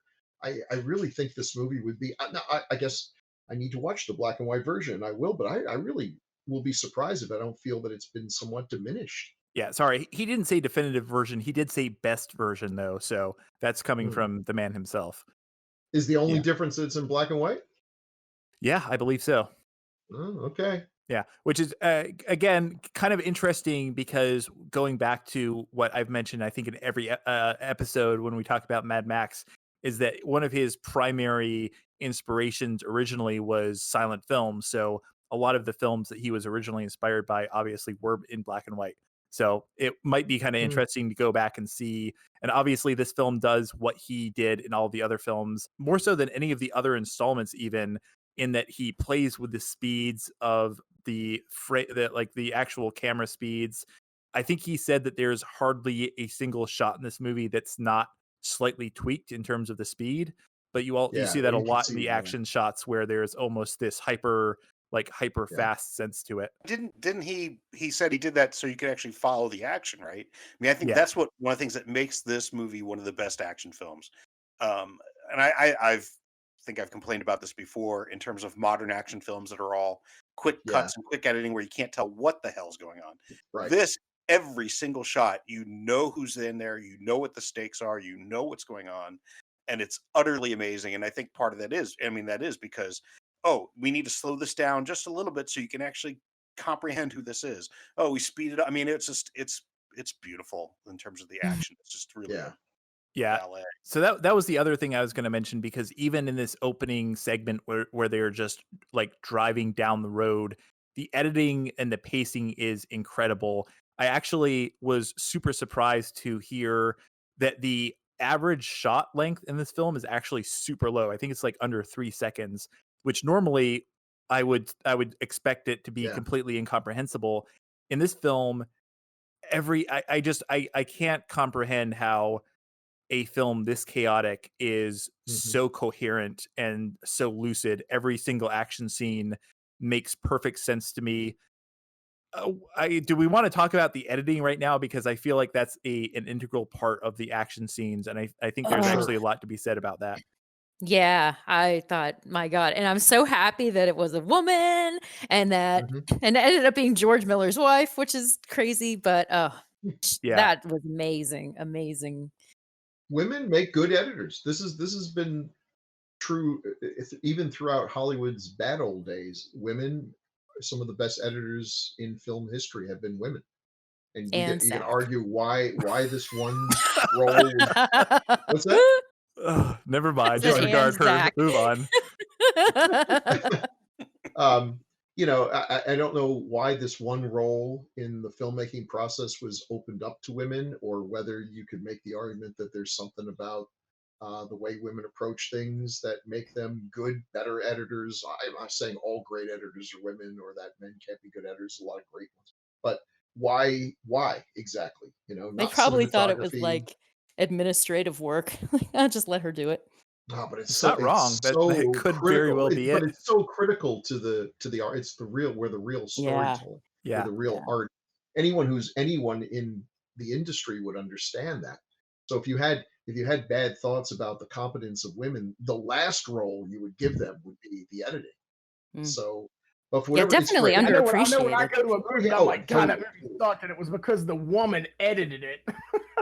I mean, I don't care if the woman edits it or directs it or what. Like I said, I pay very little attention to who is the director or the editor. Women weren't allowed to be directors. They weren't allowed to be directors in Golden Age Hollywood. They were allowed and quite cherished as editors. I just find that I'd like to know what the thought process for the guys back then was.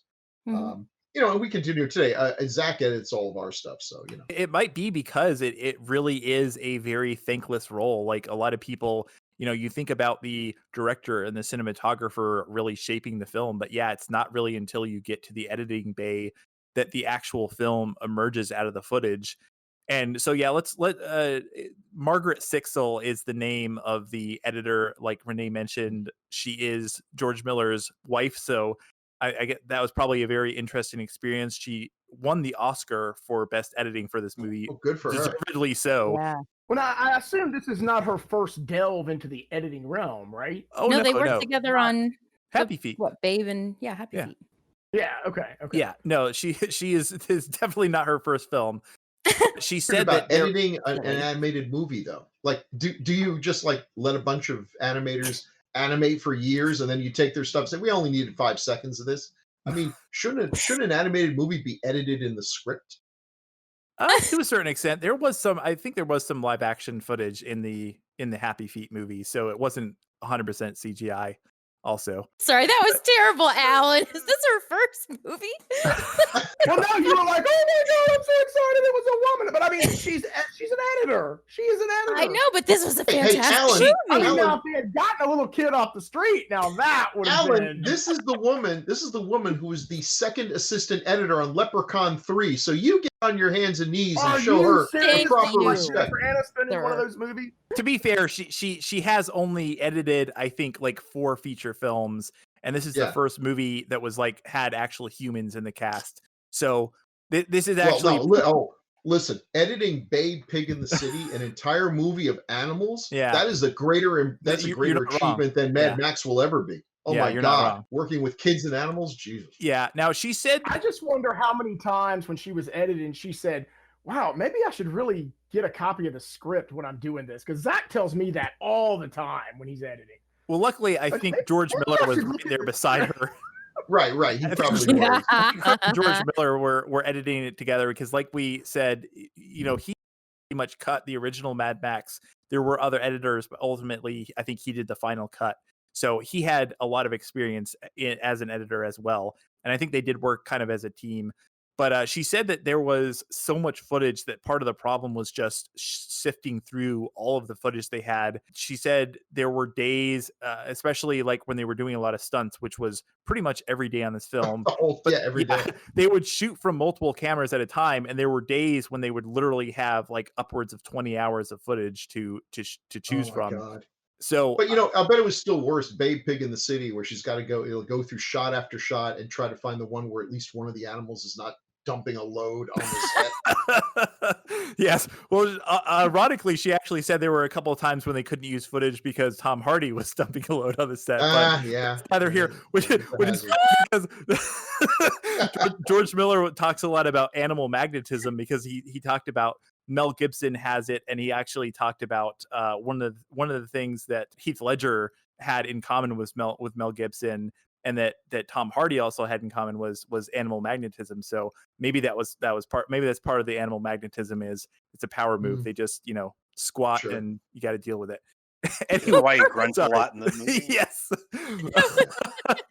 Long journey.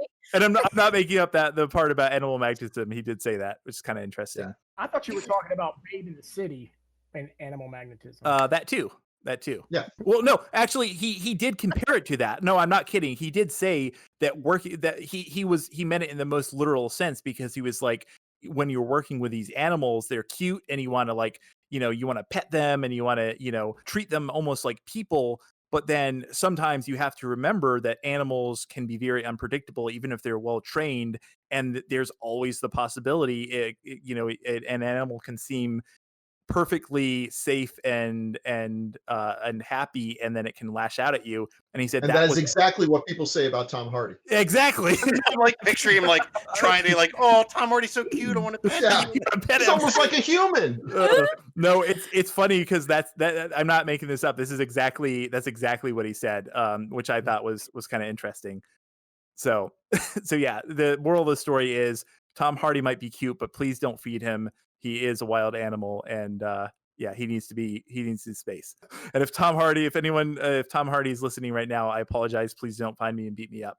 Anyways, let's move on. I think we'll talk a lot about the editing and the pacing. There is a just incredible rhythm to this film that I don't know if any other action film has ever matched or will ever match. What you said, like that the average shot is 3 seconds. And that sounds really short, but count it out. One Mississippi, 3 seconds is a long enough time to register what's happening. The problem with films like, I'll always pick on Transformers because it deserves it, is not that the shots are subliminally short, though they are, but that there's no flow. What makes editing work is not necessarily the length of the shot, but does the sequence of shots flow well and tell you the story. When you've got these guys swinging on those poles, what an amazing thing. I mean, that's just so cool there. You got the speed, and yet at the same time, you've got these guys on the poles lazily swinging back and forth. It's almost hypnotic. But when they swing down, and then the next shot is a closer shot of the guy grabbing someone and then swinging back up in another shot, missing by even just a few frames can be jarring. You know, to get those to match up properly takes a lot of work and a lot of skill. And in too many of these fast action movies, it just feels like they're just randomly cutting stuff just to give us the frenetic feeling of action. Like you don't know what's going on. There's punches flying, but I can't tell who they are. And you said that the not as average, skillful. or it was 3 seconds. You said per shot. I think they said something like 2.7 seconds. Wow. And I mean, is that opposed to like in normal action or other action movies? Is there I don't know, is the average like, I don't know, 5 seconds or something? I mean, is that, because I mean, it sounds quick, but then when you think about it and you think about action movies, it's like, well, yeah, I mean, that sounds about right, because yeah, they're switching all over, things are exploding, and it's. Think of something a little more old school, like Ben-Hur. Think of the chariot race. There's another one I haven't seen. I think a lot of the shots there actually were held on for a long time, but partly is because you have such a magnificent thing there and everything. You don't need to cut, and it was also hard to do back then. So yeah, I do think edits. I'd have to research this, but I think edits have gotten faster, and in some cases, crazy fast. I think a lot of that's just lazy, though. And I know that I've read, I don't know the exact numbers, but I know that I've read, like, people have studied this, and the average time of a shot has gone down, like, significantly over the last, 50 years or so. I actually don't know. Yeah, that's actually a good question. Like, I am curious now, like, how long the average shot is. Like, I know, Bill, you mentioned, and I always use this as the gold standard of shit, because it really is. But like the Transformers films, right? Because they're just so incomprehensible. Absolutely. I just Googled it. And I found I don't know how reputable this is, but average shot length of 6 famous directors, Michael Bay, is 3 seconds. So he's at that exact same time. But like you said, it's not about the speed of the cuts. It's about the flow and the rhythm and going from A to B to C. It's not the length that matters, I guess, is what exactly. Thank you. Remember that. And it's funny too, because like you said about John Seal actually said something almost exactly what you said when he was talking about shooting this, where he was like, the cuts are very quick, but they give you enough time to register what's going on. But I think he was kind of making a joke, because it was like, it gives you enough time to register what's going on, but not enough time to notice all of the things that are wrong in the shot. Because he was talking about I think he was talking about how much, like, George Miller loved to put like different cameras all over the place, and it was very hard to get every shot exactly right because there were so many cameras shooting so much. But yeah, so I think that's kind of interesting that was basically almost the philosophy behind what they ultimately did, was, make sure that the shots flow, make sure that people can actually register what's happening before we move on to another shot, but never linger on a shot longer than you really have to. Sounds fair. I think in action movies, fast edits are often there to hide bad filmmaking. You look at like a Bruce Lee movie or a Jet Li movie. Bruce Lee, they had as few edits as they possibly can, in my memory at least, because the special effect is Bruce Lee. You don't need to do edits. Edits are where you have a guy who doesn't know how to throw a punch, and so you have to make it look like the punch came close enough to actually connect. And he and the people that he worked with, the ones who got punched, who also deserve a lot of the credit, actually maybe more, they knew what they were doing. They choreographed this. They spent days on a single fight choreographing it, and then they did it. They don't want to have that obscured with edits. You want to see the whole thing, so you're seeing, legit fighting, or at least legit choreography. If you see a Fred Astaire or Ginger Rogers dance, it's not done with edits. They'd just as soon nail the camera down, press the button, go out for lunch, and let those two people dance. You want to see everything, nothing faked, everything just right there. So now, okay, I don't want to see every action sequence like that, because you're right. If you hold it for too long, you're going to see, some of how the magic was done. But No, magnificently edited. I'm glad I didn't realize she'd won the award. That was well deserved. This is a brilliantly edited film. It goes also back to something else you said, Bill. You talked about the quick edits from other films are lazy filmmaking. And I think that goes into with the choreography. It's like they don't even want to bother with choreography. It's like we just throw a bunch of quick edits and something happens. Whereas in this, even though these are not filmed as like a one take, and these are filmed over, in Sure. reality, they're filmed over several days and weeks, one action sequence. It's like this is all happening right now, and it goes from one thing to the other, and it looks as if it's choreographed and looks like it's almost It doesn't look done as a one take. So like it took 7 months in Namibia. Now, we were talking a lot about the action, and we haven't even gotten to any of the action, but we do get into the action pretty quickly in this movie. It takes us about 15 minutes to get to the really the beginning of a chase scene that hardly ever ends in this movie.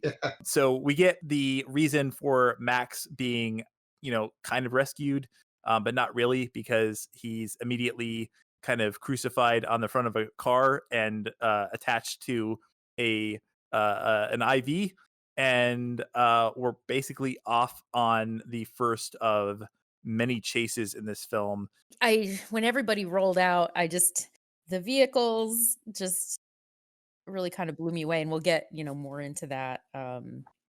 But I love this, that Joe was driving his own vehicle. That was just amazing. Like a monster truck.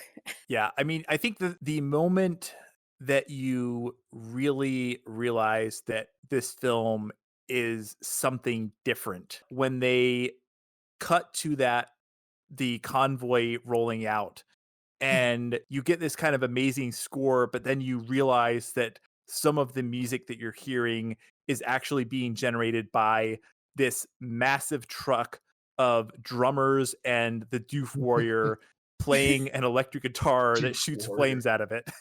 Oh, man. Oh, yeah. For me, that's when the movie clicked, and I was like, okay, this is something I have never seen before. Yeah. When we had the truck full with taiko drummers on the back, and my wife and I used to play taiko drums, not ones that big and not on the back of giant war trucks, but we played taiko drums, and to see taiko drummers like, whoa, taiko drums. And then, it becomes, that's the soundtrack. It's just amazing.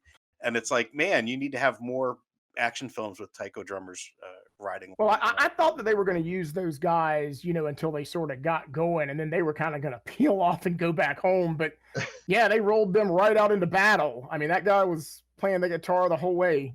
Hey, that's tradition. I mean, yeah, little drummer boy doesn't go home. No, and it was he so does have interesting. like flames shooting out at the time too. Oh my god. Yeah, it was epic, ridiculously epic, and yeah. What's the term? I think it's like diegetic sound. I don't know if I'm pronouncing that. I love that. I loved how they kind of blended the score into the sound of these, what's basically like the drummer boys or the trumpeters, but the war drummers. I just love how they made that so organic. Oh, it drives it. And what's interesting is like they use the drums later in some quieter moments when they're further away, and it's a much softer. yeah. It's lower down. But you were talking to me. You were saying what part told you that the movie was something special. For me, it was actually the end of that first sequence, which doesn't come till like another 15 minutes later. It's almost like a half an hour mark, where all of a sudden it's when Nux's car wrecks with and Max, and then the screen just goes blank and silent. And the first time I saw the film, and actually it's each time I've seen it, but the first time especially in an full audience, you heard the entire audience all of a sudden realize, oh my God, I've been holding my breath, and you hear the whole audience go, yes. And it was amazing. And that's one of those things that I miss not being in a theater. Yeah. Is that communal breath where that sequence stops, and it's just and that's when you realize, oh my God, this is an amazing movie. Should we talk about the score? I mean, yeah. Oh, that score was amazing. I don't usually pay attention to that kind of stuff, but I was just like, what is happening right now? Because Zach, you're right. The fact that the score and the on screen music, comes together is something you don't have the opportunity to do very often, and they just knocked it out of the park. So I wasn't really familiar with this guy, Junkie XL. Um, Yeah. Thomas Hulkenberg doesn't, I guess, Junkie XL or just JXL. And I look at the stuff that he's done. He has worked with Hans Zimmer, but let's see. Dark Tower, Tomb Raider, Mortal Engines, Alita Battle Angel, Terminator, Dark Fate, Sonic the Hedgehog. He's doing Godzilla versus Kong. I mean, I think maybe he doesn't have a tremendous range when I'm looking at these films, but he's definitely, if you're making that kind of film, that kind of big production, big crate, Godzilla versus Kong kind of stuff, this is the kind of score you want. Yeah, he's also one of those composers that, I mean, I think he started out as like an electronic music composer. He wasn't necessarily doing soundtracks to begin with, but it is very interesting how he still has a lot of those techno influences in his scores, but then he kind of melds that with the like more traditional score, and it's just the result is something really special. There's so much to say about this whole sequence. I mean, I think the other thing that really makes you like edge of your seat. I mean, first of all the buzzards or the vultures, like all their cars are amazing. And the fact that they just have this huge industrial machine that they pull out to basically cut open the war rig is, I mean, it's just everything about this is just brutal and dirty, and it's so real too, because nothing about this, like, these all look like vehicles that could maybe function. Now it's funny because apparently a lot of them didn't function that well, or some of them didn't function that well, but I just the production design in this movie is just unparalleled. Just talking about production design, this is actually more in terms of wardrobe. One thing I thought was funny was they kind of strayed away from and I think intentionally, the 80s Mad Max aesthetic of the huge shoulder pads. I mean, Furiosa has a very small one. Max is a very small one, just one. But in this, like, no one looks like Wes. It's right. It's that no one's in assless chaps. I mean, but it still feels like the same universe. But it's really funny. It's like, okay, no, we're not a Mad Max ripoff. So we've evolved beyond that, which I just thought that was kind of a funny thing that struck me when I was watching it. You're right. Well, it's also because since then it's become such a cliche to have, shoulder pads made out of tire treads and everything else. There's only so far you can go, and that allowed the boys to be a lot more nimble and scarier. I mean, especially in the opening scenes when they're chasing them, it's almost like World War Z. These guys are scary little zombie goblins chasing after you.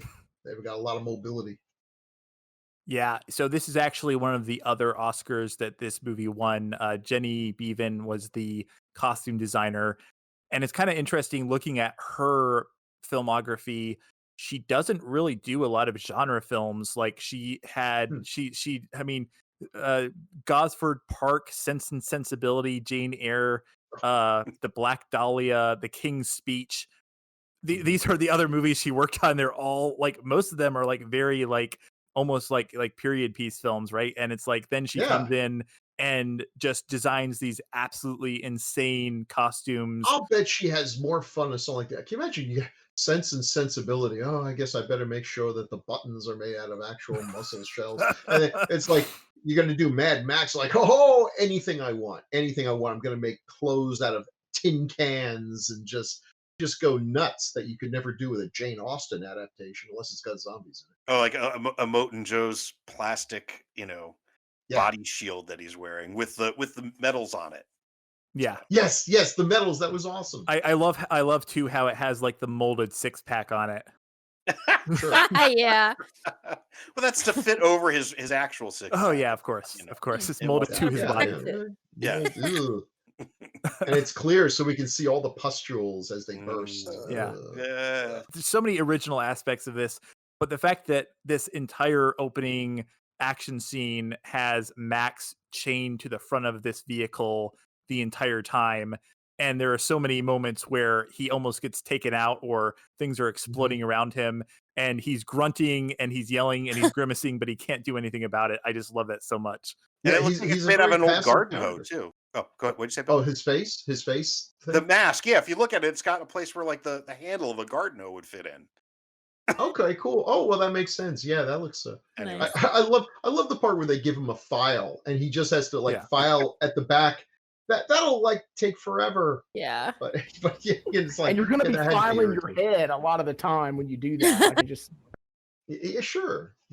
Yeah, I thought he was going to use it to like pick the lock or something. Or One other thing that we haven't really talked about yet, but it's really important, and I think it's one of the things that people really, really latch onto in this movie, is this whole action scene features a lot of the war boy kind of rituals and Yeah. ceremonies when they're going into battle, when they pick out the steering wheels from what is essentially like a religious altar. And then later you see Nux even pulls his wheel off and like holds it up. But also the whole witness me, the whole thing about Valhalla, all of that stuff, that's probably the one thing that people like repeat the most from this film. And I think it's really interesting because, Paul, you're always talking about world building. And I think this is some of the most effective world building in the sense of like really explaining to us why these young men follow Immortan Joe so, like literally to their death. so when they spray their mouths with chrome, I thought that was potentially a way to honor Joe because he wears the big metal face piece. I Oh. didn't think of that, but that's actually very cool. I Thank thought they you. were trying to become like a car, but that's Same. no. I You thought know, like then, when, yeah. like when a boxer puts his mouthpiece in, it's like I'm about to go into battle, so chrome me So up. so tell yeah, me but I if mean, this it makes so much more sense. The way you yeah, described it. it's perfect. Renee, you're amazing. But tell Thank me you. if this is true. So Shauna, when we're watching this, Shauna says, "Oh, is that where people got this thing about spray chrome paint on their face?" And I'm like, is Oh. that actually something that happened? That can't be true. But then I think, wait a minute, Generation Tide Pod, and the fact that there are more than 0 people in the world who have put Gorilla Glue on their hair in the last 2 weeks. Yeah, that makes perfect sense. But was this No. something that you So saw that? people do Tradition not of spray. huffing. People do not spray chrome on their faces. There is like this edible icing thing that people found that when they cosplay as Oh. war boys, they spray that on their face as they're repeating lines. And no one has ever actually eaten a Tide Pod. It's just something that we tell boomers to trick them into thinking that people actually eat Tide Pods. Looks like you fell for it. Yeah, sure. And tell me that nobody's put Gorilla Glue on their hair, motherfucker. That one I have no comment on. But Yeah, okay. no, And then people did it to prove that the first one was lying. And they go, and it's just like this is just an endless cycle of stupidity. Well, okay, I don't think that anyone ever. I mean, hey, don't quote me. Maybe I'm sure maybe there's one idiot out there who's actually sprayed chrome paint on their mouth. But yeah, no, it's something that people. I am going to find a news story of someone who went to There's a the mugshot. university after eating a Tide Pod, and you are going to give me the most abject of abject apologies. Oh well, I think you're thinking of pictures of people who are huffing paint. Yeah. And there's a fine tradition of that. That's very true. That's yeah, which I That's don't true. think has anything to do with this film. But yeah, no, there's some sort of like edible, like frosting glitter spray or whatever that Yes, people found. there is. Okay, Maybe and that's if- actually what they were using in the movie. That was the whole idea. Is they're actually getting probably a is. hit of sugar at the end, and that's what the war boys give them a little rush right before you commit Yeah. suicide. I love Hey, that. I love these. First of all, the weapons. Okay, the harpoon, hand grenade, Yeah, the spears, or boomsticks. whatever they are. The lancers. Awesome. Awesome. And the whole thing, I'm watching this, is like, this is like some kind of psycho version of Moby Dick. These guys, these harpooners going after the great white rig here, and just, it's so freaking cool. It's great. Their weapons make perfect sense. I like the fact that when they blast away at the tires have metal on the inside because they figured out that's exactly what they're going to do. This is an amazing arms race that's been going on here, but the weapons are so cool. You've got these suicidal guys that are willing to do. And if you've got an army that's willing to die, that dying in the pursuit of this noble end is actually the way to go to Valhalla. There's a reason why the Vikings were the scariest people on the face of the earth. Nobody wanted to see those ships pull up. You're fighting an enemy who's good at what they're doing, and they they think they're going to go to heaven. Yeah, I liked them. I would like Yeah, them they for were great. myself.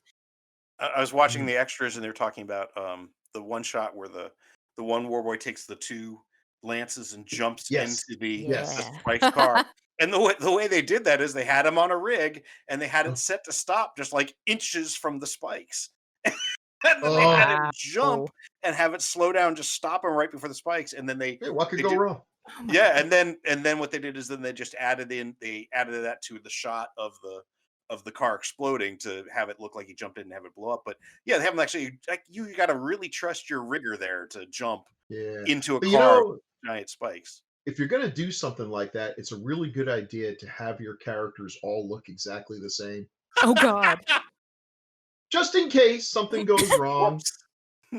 Like, listen, if you're like shooting the Addicted to Love video and maybe like one of the girls in the back got electrocuted, it's okay. Yeah, and that is something really, really impressive about this movie. So I made a reference earlier to Steven Soderbergh, and the thing that I love about this film is not just like us Joe Schmoes love this movie, but you read some of the things that people who actually work in film said about this movie. And Steven Soderbergh was like, I think the quote was something like, I don't know how they're not still shooting that movie. And I also don't know how like 100 people didn't die making that movie, which is actually something that George Miller talks about. He was very, very aware of how dangerous it was. They were shooting stunts virtually every day. Obviously, there is CGI in this movie. There is stuff that is done with CGI and achieved through the use of CGI. But like you said, Paul, like a lot of it's as much as possible is done in physical stunts, and then the finishing touches are CGI. So much of it is actually people jumping off of of cars and being suspended from wires. Those guys on the poles are actually on poles. That was really impressive. I was impressed by that because I was but there expecting. is. I looked that up. There's you don't see it really in the film, or you don't pay attention to it, but there's a huge counterweight on the other side because otherwise those cars are gonna flip over. Sure, it's not magic. I mean, so Steven Soderbergh, like, I wonder what Michael Bay thinks about it.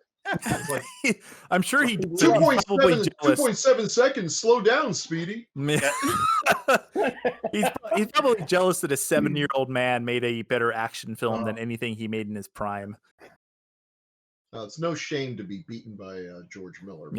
But Miller has said that he was always very conscious of the fact that it was very dangerous, and he was actually afraid quite often that something would go wrong and someone would get hurt. But it's pretty impressive. I guess it's a testament to their stunt crew that, I guess, as far as I'm aware, there were no serious accidents. So, yeah, they were when they were, we'll get to the final bit, but jumping all the way to the final stunt with the final roll. When they were doing that, they had a dummy of Nux, and when it flipped, the dummy's head kind of went out through the sunroof, and George Miller thought it was the driver. And after he ran out, he's like, "Oh my God!" And they're like, "He's like, no, he's fine." He's like, "Oh, you'd forgotten that they had the dummy of Nux in there." Wait, really? Because that's awesome. I remember there was the very similar story on the Road Warrior where there was a dummy on the back of the truck, and it when a car hits it, and someone thought that it was real. Well, it could also be the stories that they tell. It could be, right? Make it better. Now they show a clip. They show a clip of him going, "Is he okay?" and running out there, and them actually having like a John Landis flashback there. Yeah. Oh my God! And then they actually have they have to cut the driver out with to get him out of the Jaws car. of Life. Yeah. But I mean, he's fine because he was in a cage. But they said the dummy, the top of the head was just sheared off. It was scalped. So Poor Nux. Do you think that George Miller is actually even more hypersensitive about that stuff because he did work on a segment for the Twilight Zone? Oh, could be. Oh, yeah, you're right. You're absolutely Yeah. right. Oh, God, Yeah. bone chilling. And of course, part of the thing that makes it safer now is that CGI has gotten so good that you can do some things that would probably be crazy dangerous. I mean, obviously the apocalyptic scenes from hell when they go through what do you call that? A sandstorm, fire, tornado, Oh, Yeah. Yeah. hurricane. I mean, it's like Australia, where all the animals can kill you, and we have natural disasters that don't even exist. it was Totally, great. it's totally believable too. But it was great. But those guys flying through the air and just exploding in flames. Yeah. Yeah, that's the Love it. CGI. There's no way of doing that with reality that would look at all real. But it looked great. Yeah. Great, God. Well, and it's actually a callback to Thunderdome, because at the end of Thunderdome, when they're flying the little plane and they fly into the dust storm, that's actually like a real dust storm they flew into. So Oh, I was thinking of that almost as a call, because there's a lot of little callbacks Yeah. in the movie, and I to me that was almost like, oh, we're gonna have them go into a dust storm, but we'll have this, the ultimate dust storm with Nice. fire tornadoes. now, Yeah. Paul, did you see this at like IMAX? No, I saw it just in good old regular theater. Yeah. I'd love to have seen this in IMAX. I almost wish. I don't think there was a 3D version of this, and I doubt that No.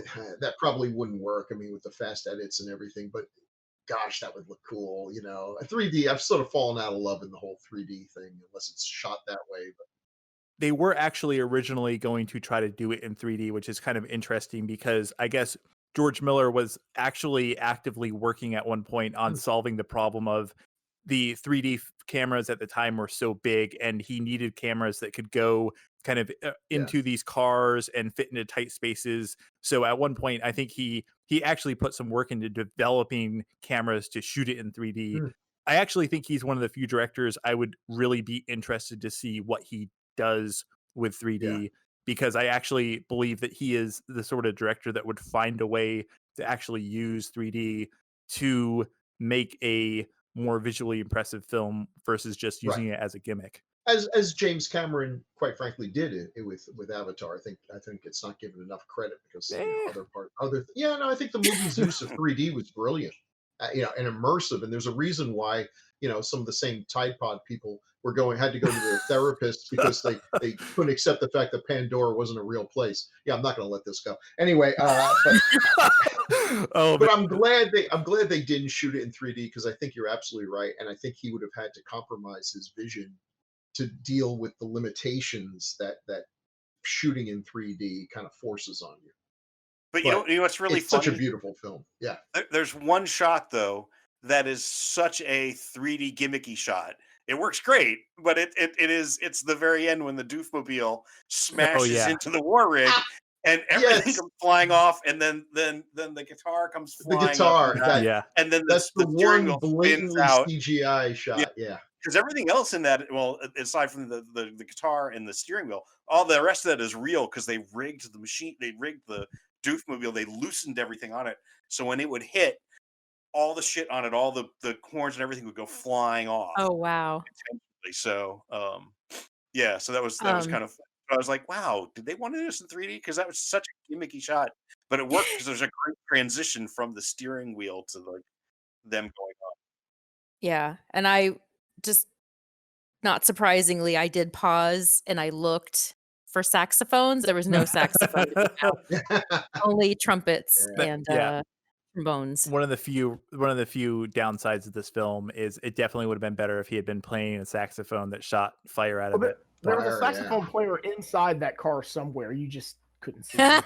Right. It was there. Had to be. The next day, though, after I first watched the movie, the next day I was in traffic and a car, PT Cruiser, pulled up right next to me, and it had this decorative, wrap all the way around it, and it was trumpets and saxophones. And I was like, well, if this isn't the universe telling me something, I don't know what is. You know who would have fit perfectly in this movie? Does anyone remember the saxophone player from the Lost Boys? That scene where they go to the concert and there's like the shirtless beefcake playing a saxophone.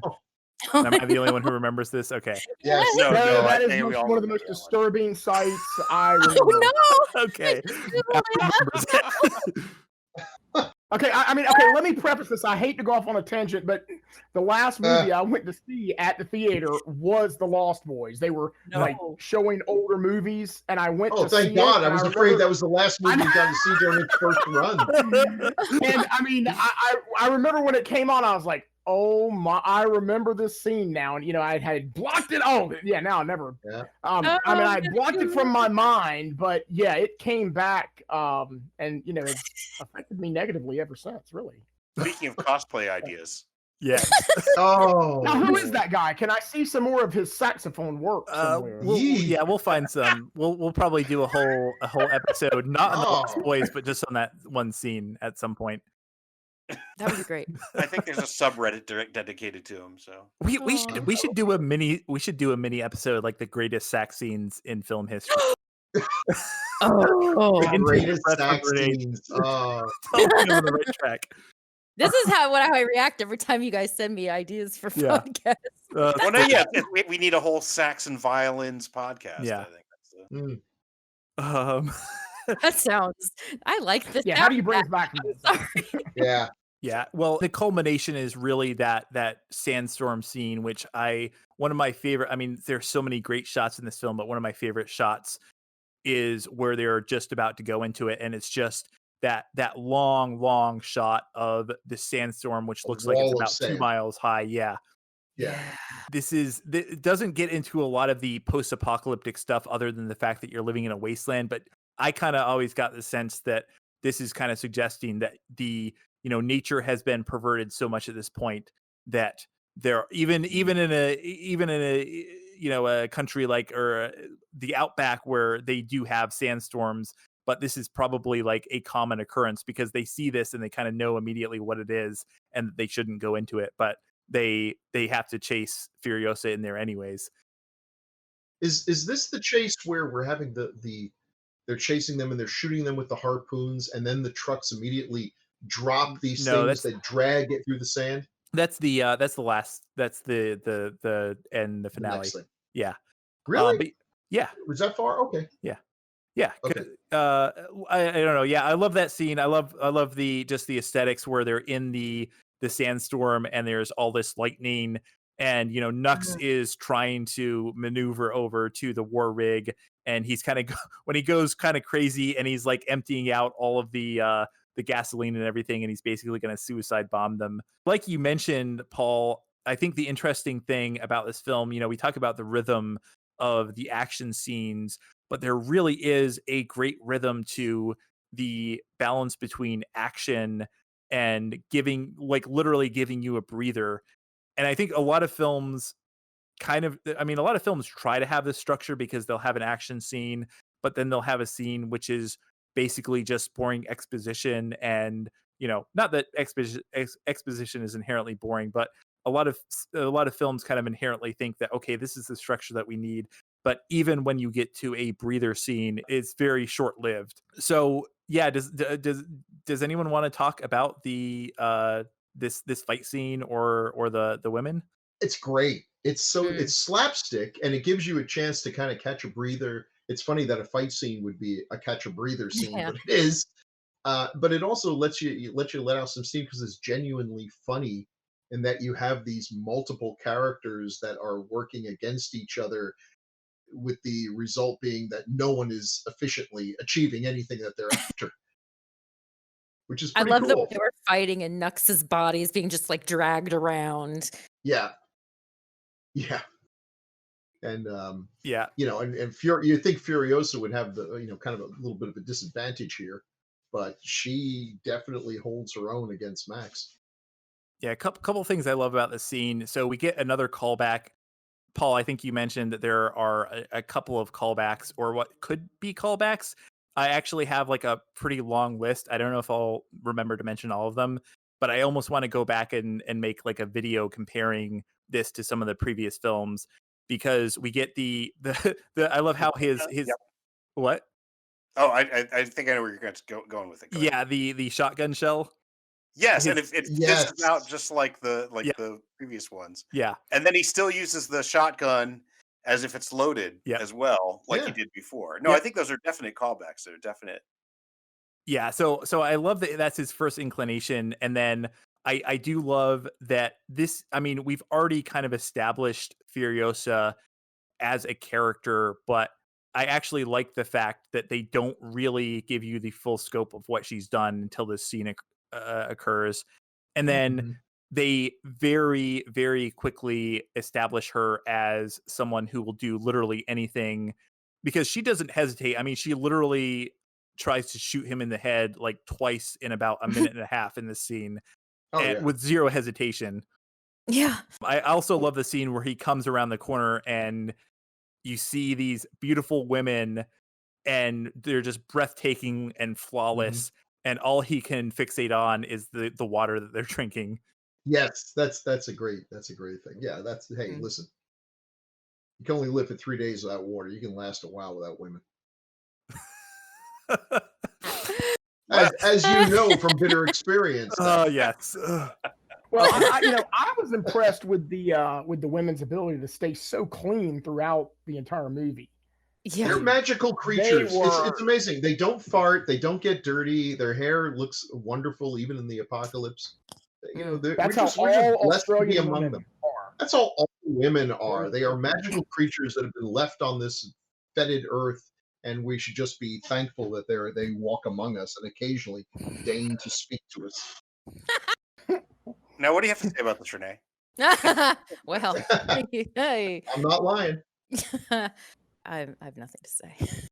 Well, I mean, we could do this on like an episode of Mythbusters. Put some women very clean in some kind of a war machine and drive them through the desert and throw a bunch of dirt at them and see, in the end, are they that clean when they come? I will volunteer to drive that rig. I will No, learn how to do. I was going to volunteer to drive the rig.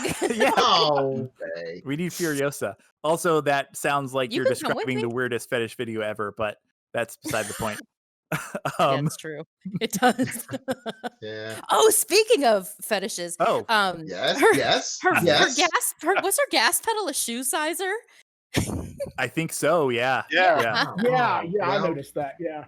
You know I that thought that that was is a great. thing with women. They've got I don't know what it's all about. If it's like the kryptonite or it gives them powers, but shoes are really way more important than they are for me. No. No, like literally. Not for I'll me. go- Yeah. I don't know. But You're yeah, not, some you're not women into the shoe absolutely. thing? No, absolutely not. I Okay, prefer I've not been- to wear I've been shoes married- if at all possible. I've been married twice, and both of my wives have had a thing about shoes that have baffled and confused me. But I'm smart enough to keep my yap shut about it. There are Like some guys now. that are sneakerheads, That's very true. I probably know more Yeah. guys who have spent more money on shoes than women. Though I actually do love that, though, Renee. The fact that it's a shoe sizer, but I also love the fact that the war rig, what constitutes cruise control on the war rig is that you slam the accelerator all the way down to the floor and just lock it into place. Yeah. Flip it in, yeah. I love that. And another flashback to earlier things. Her whole thing where you got to do the switches. She's got the kill switch set up. Kind of reminded me a lot about Max's explosive Oh yeah. trickery. Oh, that's right. Yeah. I didn't even think You of have that to do a one. special sequence. Yeah. Yeah, that's She is nice. very much. They are two peas in a pod. Yeah. Yeah. Well, and all the weapons too, because like Oh you yeah. have the gag from the gag from Thunderdome where Yeah. he's pulling out all the weapons Right. here.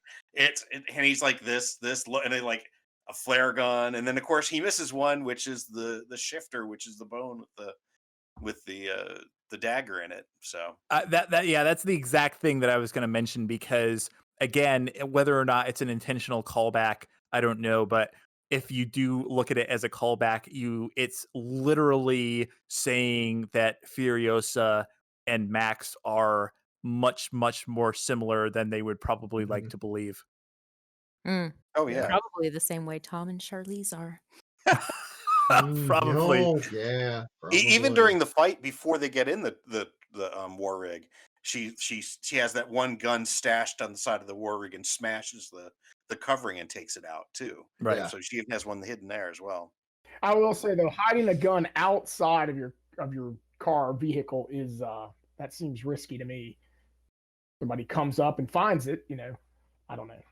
Yeah, but if you leave it inside your car, then someone's like menacing you. You got like, could you wait here a minute while you go back into the car and get the gun, take it out? I mean, they might let you do it. Pretty well Maybe. disguised too, I think, wasn't Yeah, it? it was like in some sort of ceramic thing that she has to Yeah. break open. Yeah. Just also the war rig itself. I love the fuel pod on the end of it. I Yeah. thought that was pretty Mhm. cool. Yeah, I mean, the war rig, we haven't really talked about it, but this is one of the most impressive pieces of machinery I think that has ever been created for a film. Other than I think honestly, it's rivaled only by some of the other vehicles in this movie. I actually remember, I talked about waiting to see this movie and anticipating it for years and years and years. And I remember, since it took so long to make, a couple of years before it was released, you started seeing these set photos of the cars. And that was really the first thing that ever came out of this movie. Long before there was any footage or any leaks about the script, you saw these set photos of these just absolutely ridiculous vehicles. And I remember seeing those Mhm. online and being like, holy shit, I don't know if this movie is going to be any good, but it's going to be something special because I think it's called the Giga Horse, the one that's like oh god, I probably have to find a picture and post it because I can't even describe it, but it's like a like a 50s car with like the fins on the body of like a monster truck. Cadillac DeVille. Oh, okay, there you go. Yeah. But yeah, so incredible, and yeah, the war rig is just Yeah. it's a It's no monster. Damnation Alley, but it's pretty impressive. They all Yeah, had great cars. I love the Bullet Farmer's car, which was like a Chevy Charger on a tank. yeah. I like the car, the ones with all the spikes, because I keep going back to a movie no one's seen, The Cars That Eat People, You from mean the cars that ate From Paris? Paris. Yeah. Cars That Ate Paris. I'm thinking Deathbed, the bed that eats people. Um, I remember it because I mentioned it when we talked about Bruce Spence in The Road Warrior and the right. fact that he was in that That's movie right. as well. Yeah. Yeah.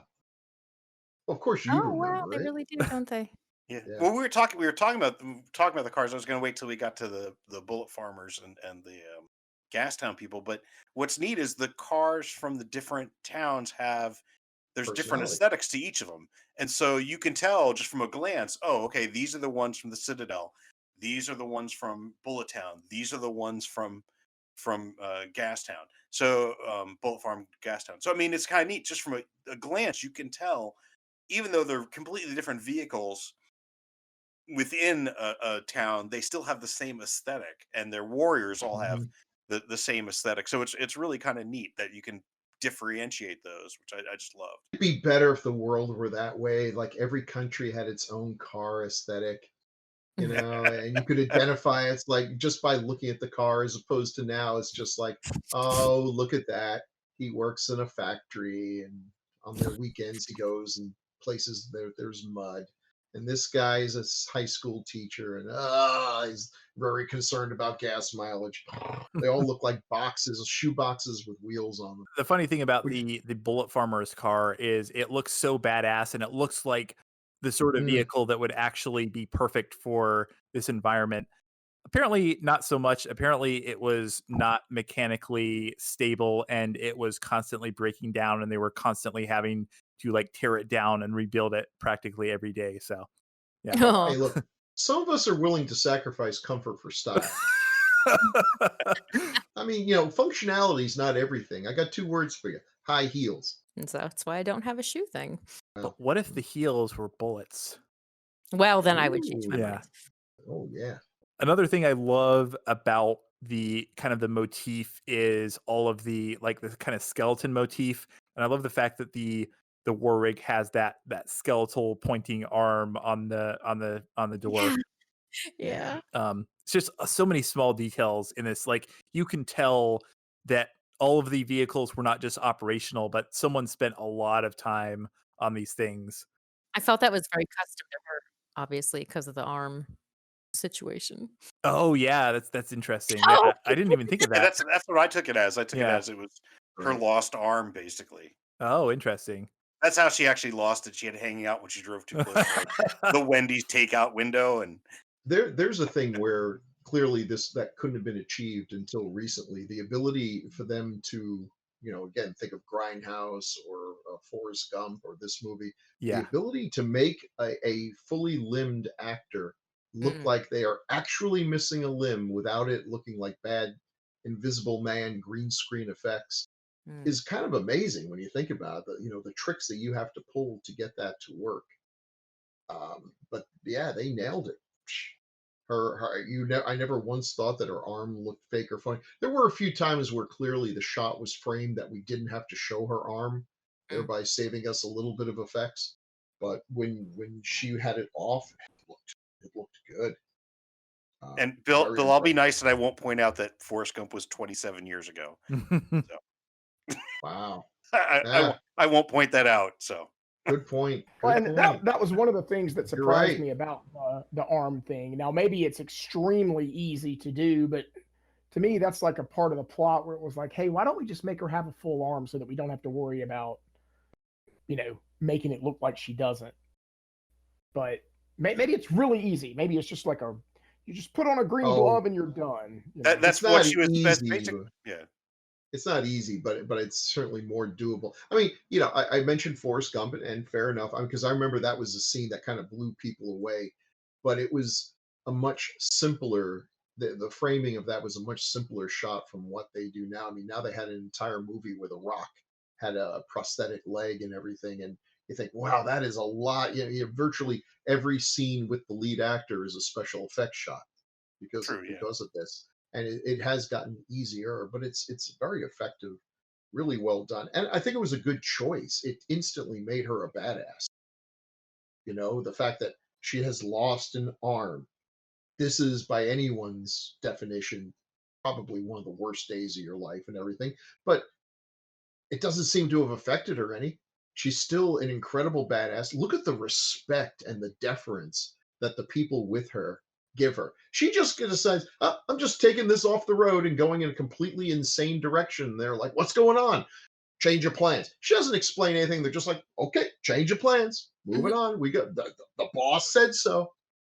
Yeah, it's not until That's much later that he catches on and yeah. he real. So yeah, they're willing to go with her and just okay, this is what she's supposed to be doing. Sure. Yeah. She's a woman in a hyper, almost insanely comic book masculine culture with one arm, and she demands a level of respect rivaled only by Joe himself.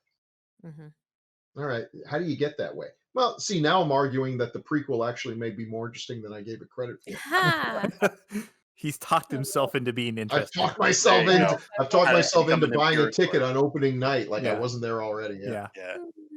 Yeah, I mean, the other thing about her character design, the arm definitely kind of plays into the aesthetic of she's not just driving the war rig. I mean, she's kind of part of the war rig. You're talking about the fact that she has the mechanical arm, the fact that the pedal is almost fitted to her foot, the fact that she wears this like basically engine grease as war paint. And I think that there's a line where Nux says something about he's going to bring them back and get his own war rig. So it's like an Imperator doesn't just drive a war rig. The war rig is almost the Imperator's property. Like that is their war rig. And so she's almost, become part machine, and she's almost melded to her vehicle in a culture of people who are obviously like very reverent and almost religious about how they regard vehicles. And another thing that I do love about these scenes is that you do have this interplay between her and Max.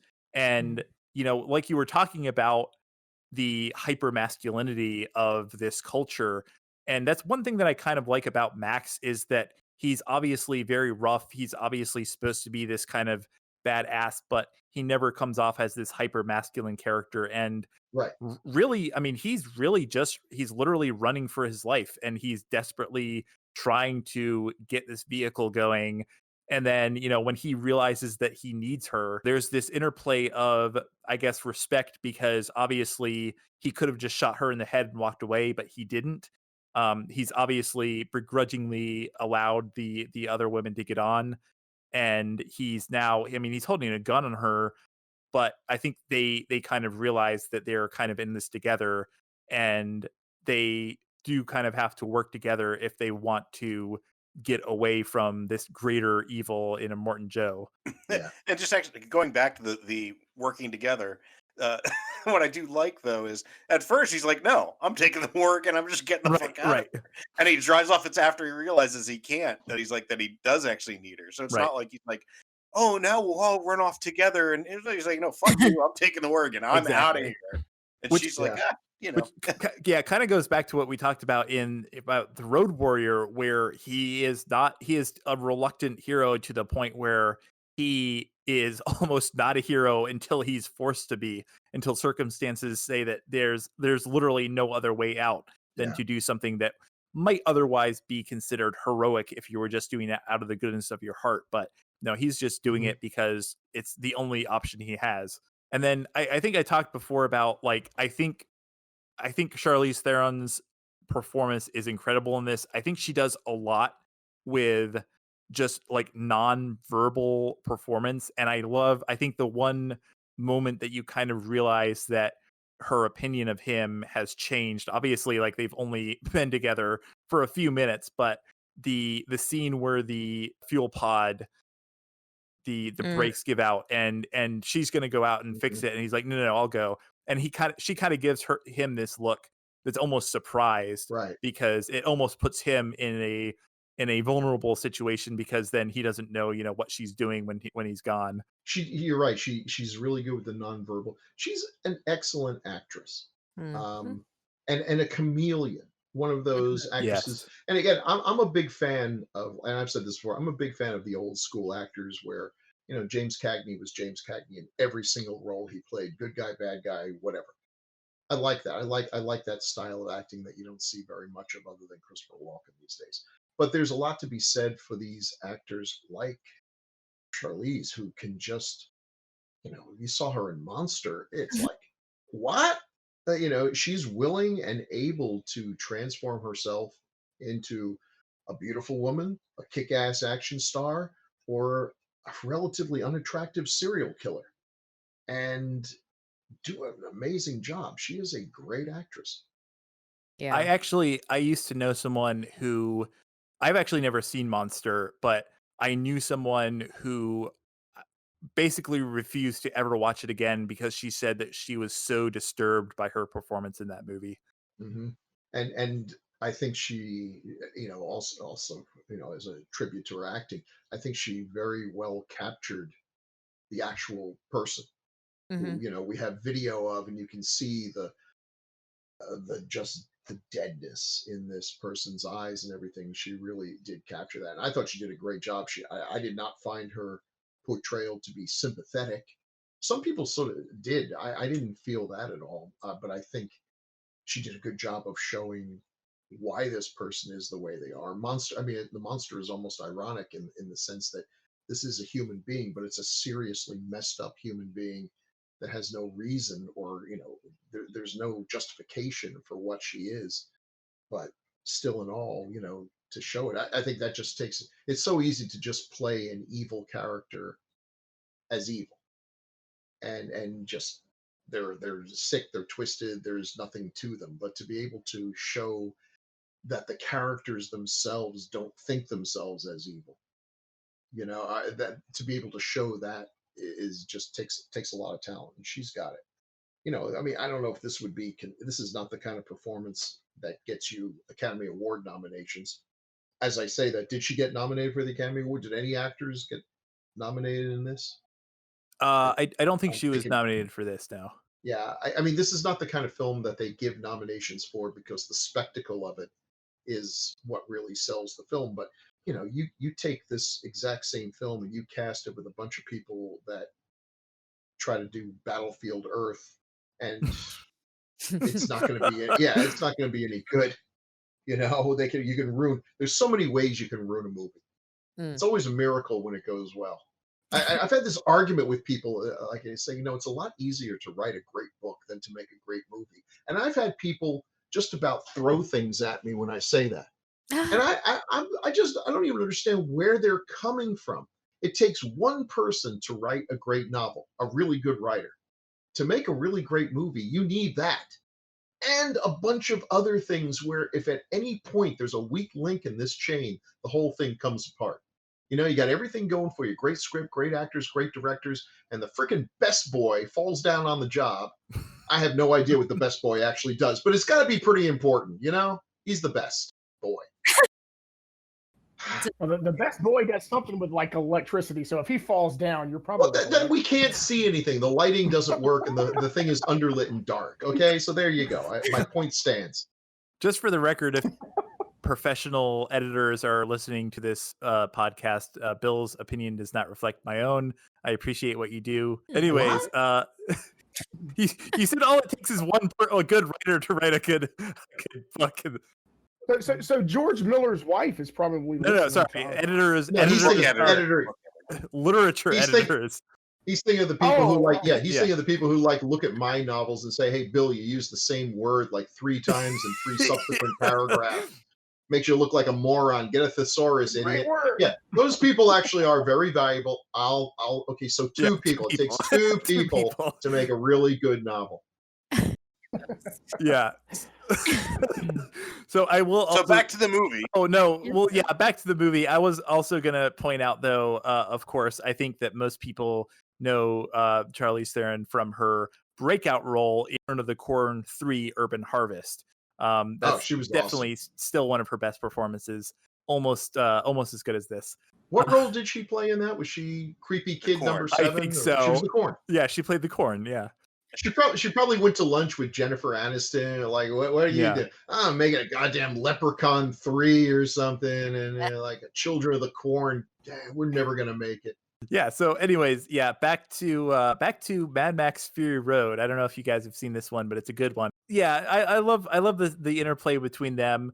This is obviously, like I mentioned, there was a lot of, I guess, stress between them on set, and they even both mentioned that part of it was probably that they were shooting in these really awful conditions for long periods of time, and these characters for like most of the movie are kind of at each other's throats. So I think that they said that some of that may have actually kind of bled out over to real life, which I guess is understandable. Yeah, I would have definitely been cranky in those weather conditions. I'd be cranky, but the idea that the characters are at each other's throats, you know, I mean, I got my eyes gouged out by a mummy, but I wasn't mad at the guy who played the mummy afterwards. I was mad at Christine for not pressing the button on the camera and making me have to do it again with my mouth already full of blood soap. I knew where the blame lied. What's that? You're not bitter about this, are you, Bill? I am very bitter because soap tastes bitter, one. And it also gives you a fever. I did not know this. That if you swallow enough soap, you get a fever. I could have stayed home from school a bunch of days more than I did. Yeah, I was like spiking fevers. Also, on the drive home, my hands look like a mummy themselves. It sucks all the oil out of your skin, and you look at your hands, and you look like you're 170 years old.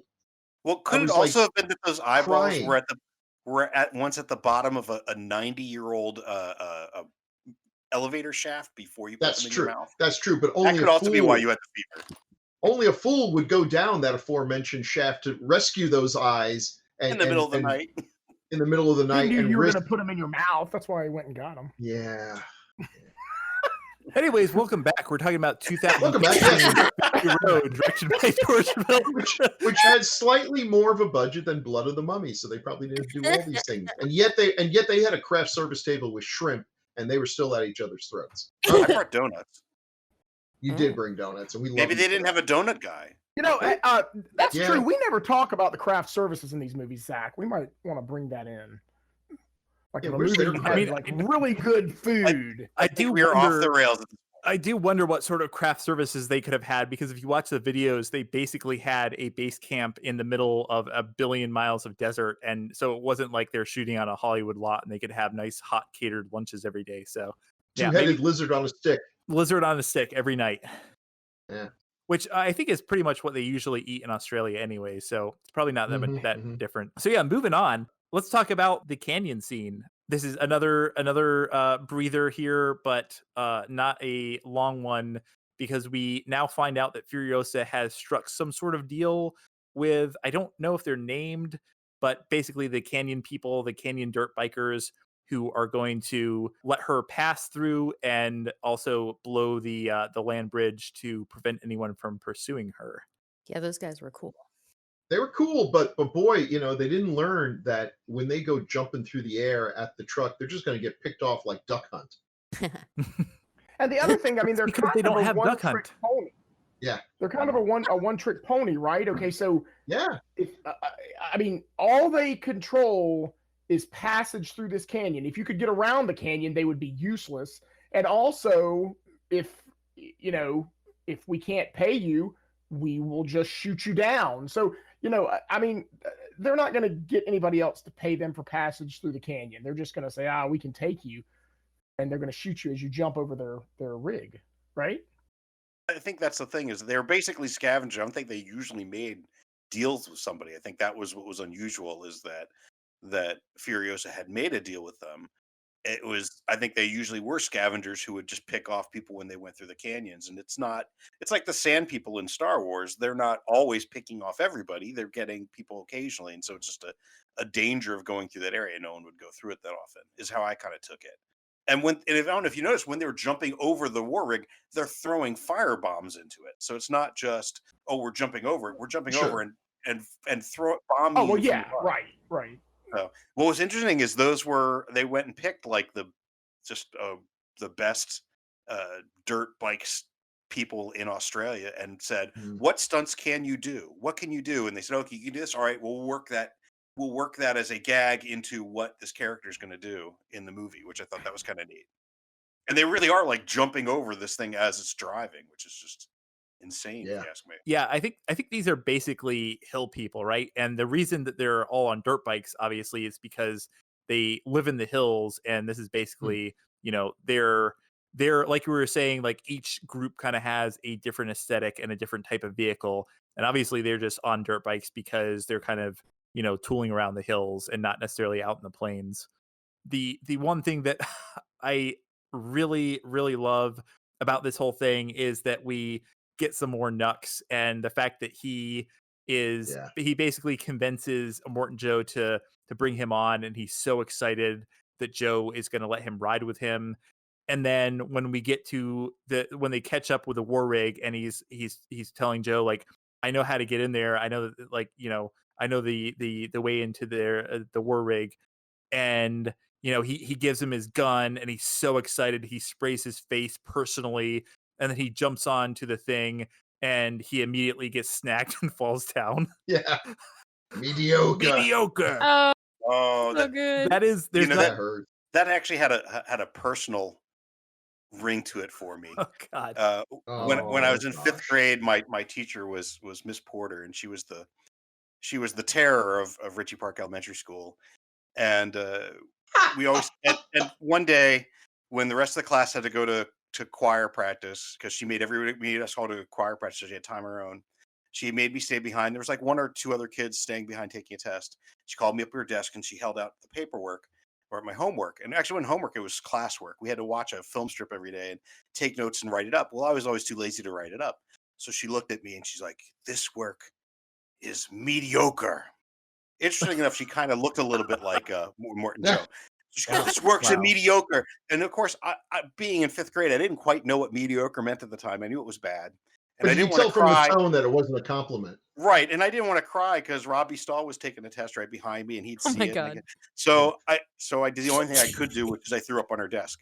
And, she had it cleaned up. She said, "Just go to choir practice." I went down to my friend, said, "Smell my breath." They're like, "Oh my God, it's vomit." I said, "Yeah, I puked on Miss Porter's desk." Went home, told my mom. My mom thought it was hilarious. She told my siblings who had Miss Porter, and they thought it was hilarious. And needless to say, she retired that year.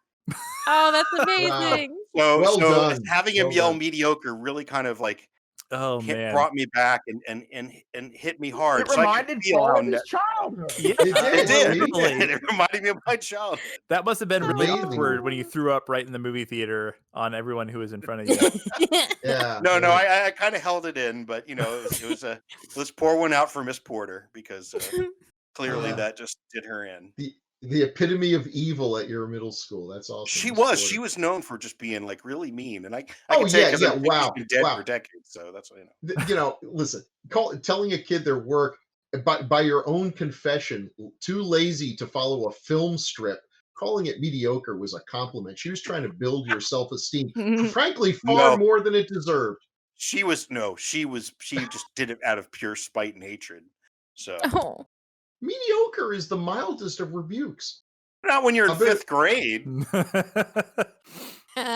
Yeah. And then Oh my Robbie Stahl God. pulled out the spray paint, sprayed it in his mouth, and yelled, Yeah, "Witness!" well, Hey, when you have to go look up what your insult means, it's bad. you learned a new word. I bet you used it constantly for the next couple of weeks. Everything was mediocre. Your parents wanted to beat you with a toaster every time you used it. I was a hero. I threw up on Miss Porter's desk. That is true. That is pretty awesome. I mean, Yeah. yeah, you do get some street cred for that. I did. Carried Yeah. you through the house on their And shoulders.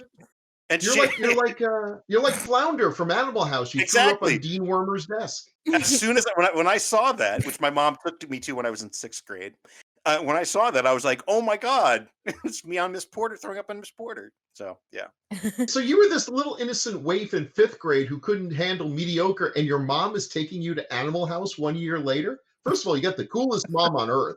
thank God she didn't, show me audition. So Yeah. Oh, God. Well, I mean, thank Oh. God you didn't have a childhood that you watch Cannibal Holocaust and say, "Wow, turtle soup, just like the way mom used to make it." I did that's- introduce my mom to the theme song. She was intrigued. I told her do not Oh. watch the movie. Well, that seems nice. Yeah. Anyways, welcome back to the podcast. Today we're going to be talking about Mad Max Ah. Fury Road. Listen, after 3 hours, we start to wander. That's what happens. Fair enough. Fair enough. Oh, I was saving up that Miss Porter story. Fair enough. That's a No, it was great good story. That's It an is awesome good the story. best. yeah. That's the man. That's the man with two hands of this episode. The other notable thing here is that we do get the death of one of the women, and I think that this is this is probably the other thing that I struggle with in this film, because really the only other thing that I don't love about this movie. But they kill off this character, and I honestly don't really care. Am I the only one who thinks that all of these women are? I guess they're definitely supposed to be the MacGuffins, because they are not really written as characters at all. Yeah. Yeah. It was Yeah, I funny don't because, really- they yeah. do that tease where like she might have got hit with the rock. and the thumbs Yeah. up. Yeah. And she's like, all right, good for you. Right. And then she, you think everybody's probably like, oh no, they're not going to kill the pregnant lady. And then they do it like 5 seconds later. And I was like, that's amazing. So unexpected. Yeah, the women don't except for Furiosa, the women don't have a whole lot of personality. Although you get kind of fond of the redhead because she and Knox, kind of reach an understanding and everything. But the her death does lead to one of my favorite bits. This is awful. God. The child and just the Yeah. the emotion from Joe and Nathan Jones, that line, this was my brother and he would have been perfect, or he was perfect, which Perfect is in so, every way. Brother. Have a yeah, I mean, that really pulls at you, there's an actual love there. These are monsters, but they're monsters with real human, with human qualities and real emotions. And that hurt. That hurt. But I like the bedside manner of the organic mechanic, because he's just like, what you had here is in about another month you would have had yourself a real good, human. It's like, oh man. When you're the only doctor in a place, you can be a real a-hole, because people will have to put up with your shit, because you never know when you're going to get a bed sore or something. I do love that. Again, a reference to the fact that machines are almost more revered than human beings, because he's not called a doctor, he's called an organic mechanic, which I really love. It's funny, it's funny you mentioned. So the redhead capable is played by one of the only women out of this group that was actually an actress. So I think that this might be the issue I have with some of the performances aren't great, because a lot of these women were actually professional models, which Oh. I think the other thing is, like, if you're acting next to Charlize Theron, you're probably not going to look great by comparison, no matter how Right. talented you are. So Right. Riley Keough, who's actually the granddaughter of Elvis Presley, because she's Lisa Marie Presley's daughter. I believe she was the one who met her husband on this film because he was a stuntman on this. So yeah, they I guess they met and got married because of this movie. So Can you imagine what the set must have been like there, where you've got all of these stuntmen, prime condition, Oh man. 12-pack abs and everything, and they're in the middle of freaking Nambia, in the middle of a desert, and also there's some incredibly attractive women, models, supermodels. Yeah. Like, wow. And hey, listen, it's probably best not to do anything here because you might get fired or, actually just kicked off the set, which would leave you in the middle of the desert in Nambia. But, after a while, after 8 months, you get tired of watching, Hardy and Charlize yelling at each other. And, yeah. Oh my god. but wow, I'll bet the stories. If did they do a making of? Did they have someone just following I think everyone they around did. with a camera? Yeah, I think they did like a short documentary, but I don't think they did like any sort of feature length. But yeah, I'm sure it was like, you always hear about the what do they call where during the Olympics they have like the Olympic The Olympic hotel. Village. The Olympic Olympic Village, Village, yeah. thank you. And Yeah. you Right. hear about that. It's basically just, after you're done competing, it's basically just an orgy over there, which Right. I'm sure it was similar on this set. Yeah, good point. Seriously. Except it was all like the people groveling in the dust at the Citadel. Oh God, Paul. Oh, Why? Oh, Um, sorry. Maybe that was just my thoughts on it. Never mind. Oh Yeah, I boy. didn't say Well, anything. now you just made it They- sexier. spreading venereal diseases that make them all look like Immortan Joe by the end. Yeah. Oh, Ah. God. So obviously we have a lot more to talk about when it comes to Fury Road, but the video store manager is turning off the lights and giving us dirty looks. So maybe we should pick this discussion up later. Join us in 1 week for the second part of our deep dive into Fury Road, including our final thoughts and ratings. In the meantime, if you enjoyed this episode, visit us at videostorejunkies.com for more content or look for us on your favorite podcast service. You can also follow us on Twitter at VideoJunkiesPod for daily posts about our favorite movies and, maybe yours. I don't know. Thanks for listening and good night.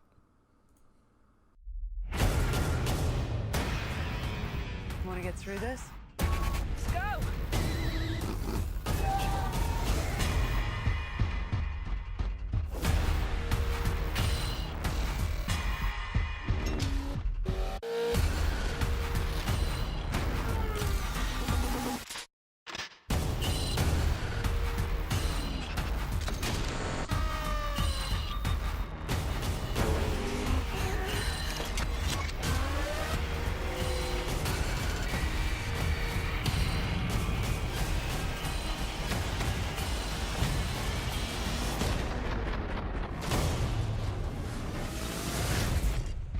What's your name?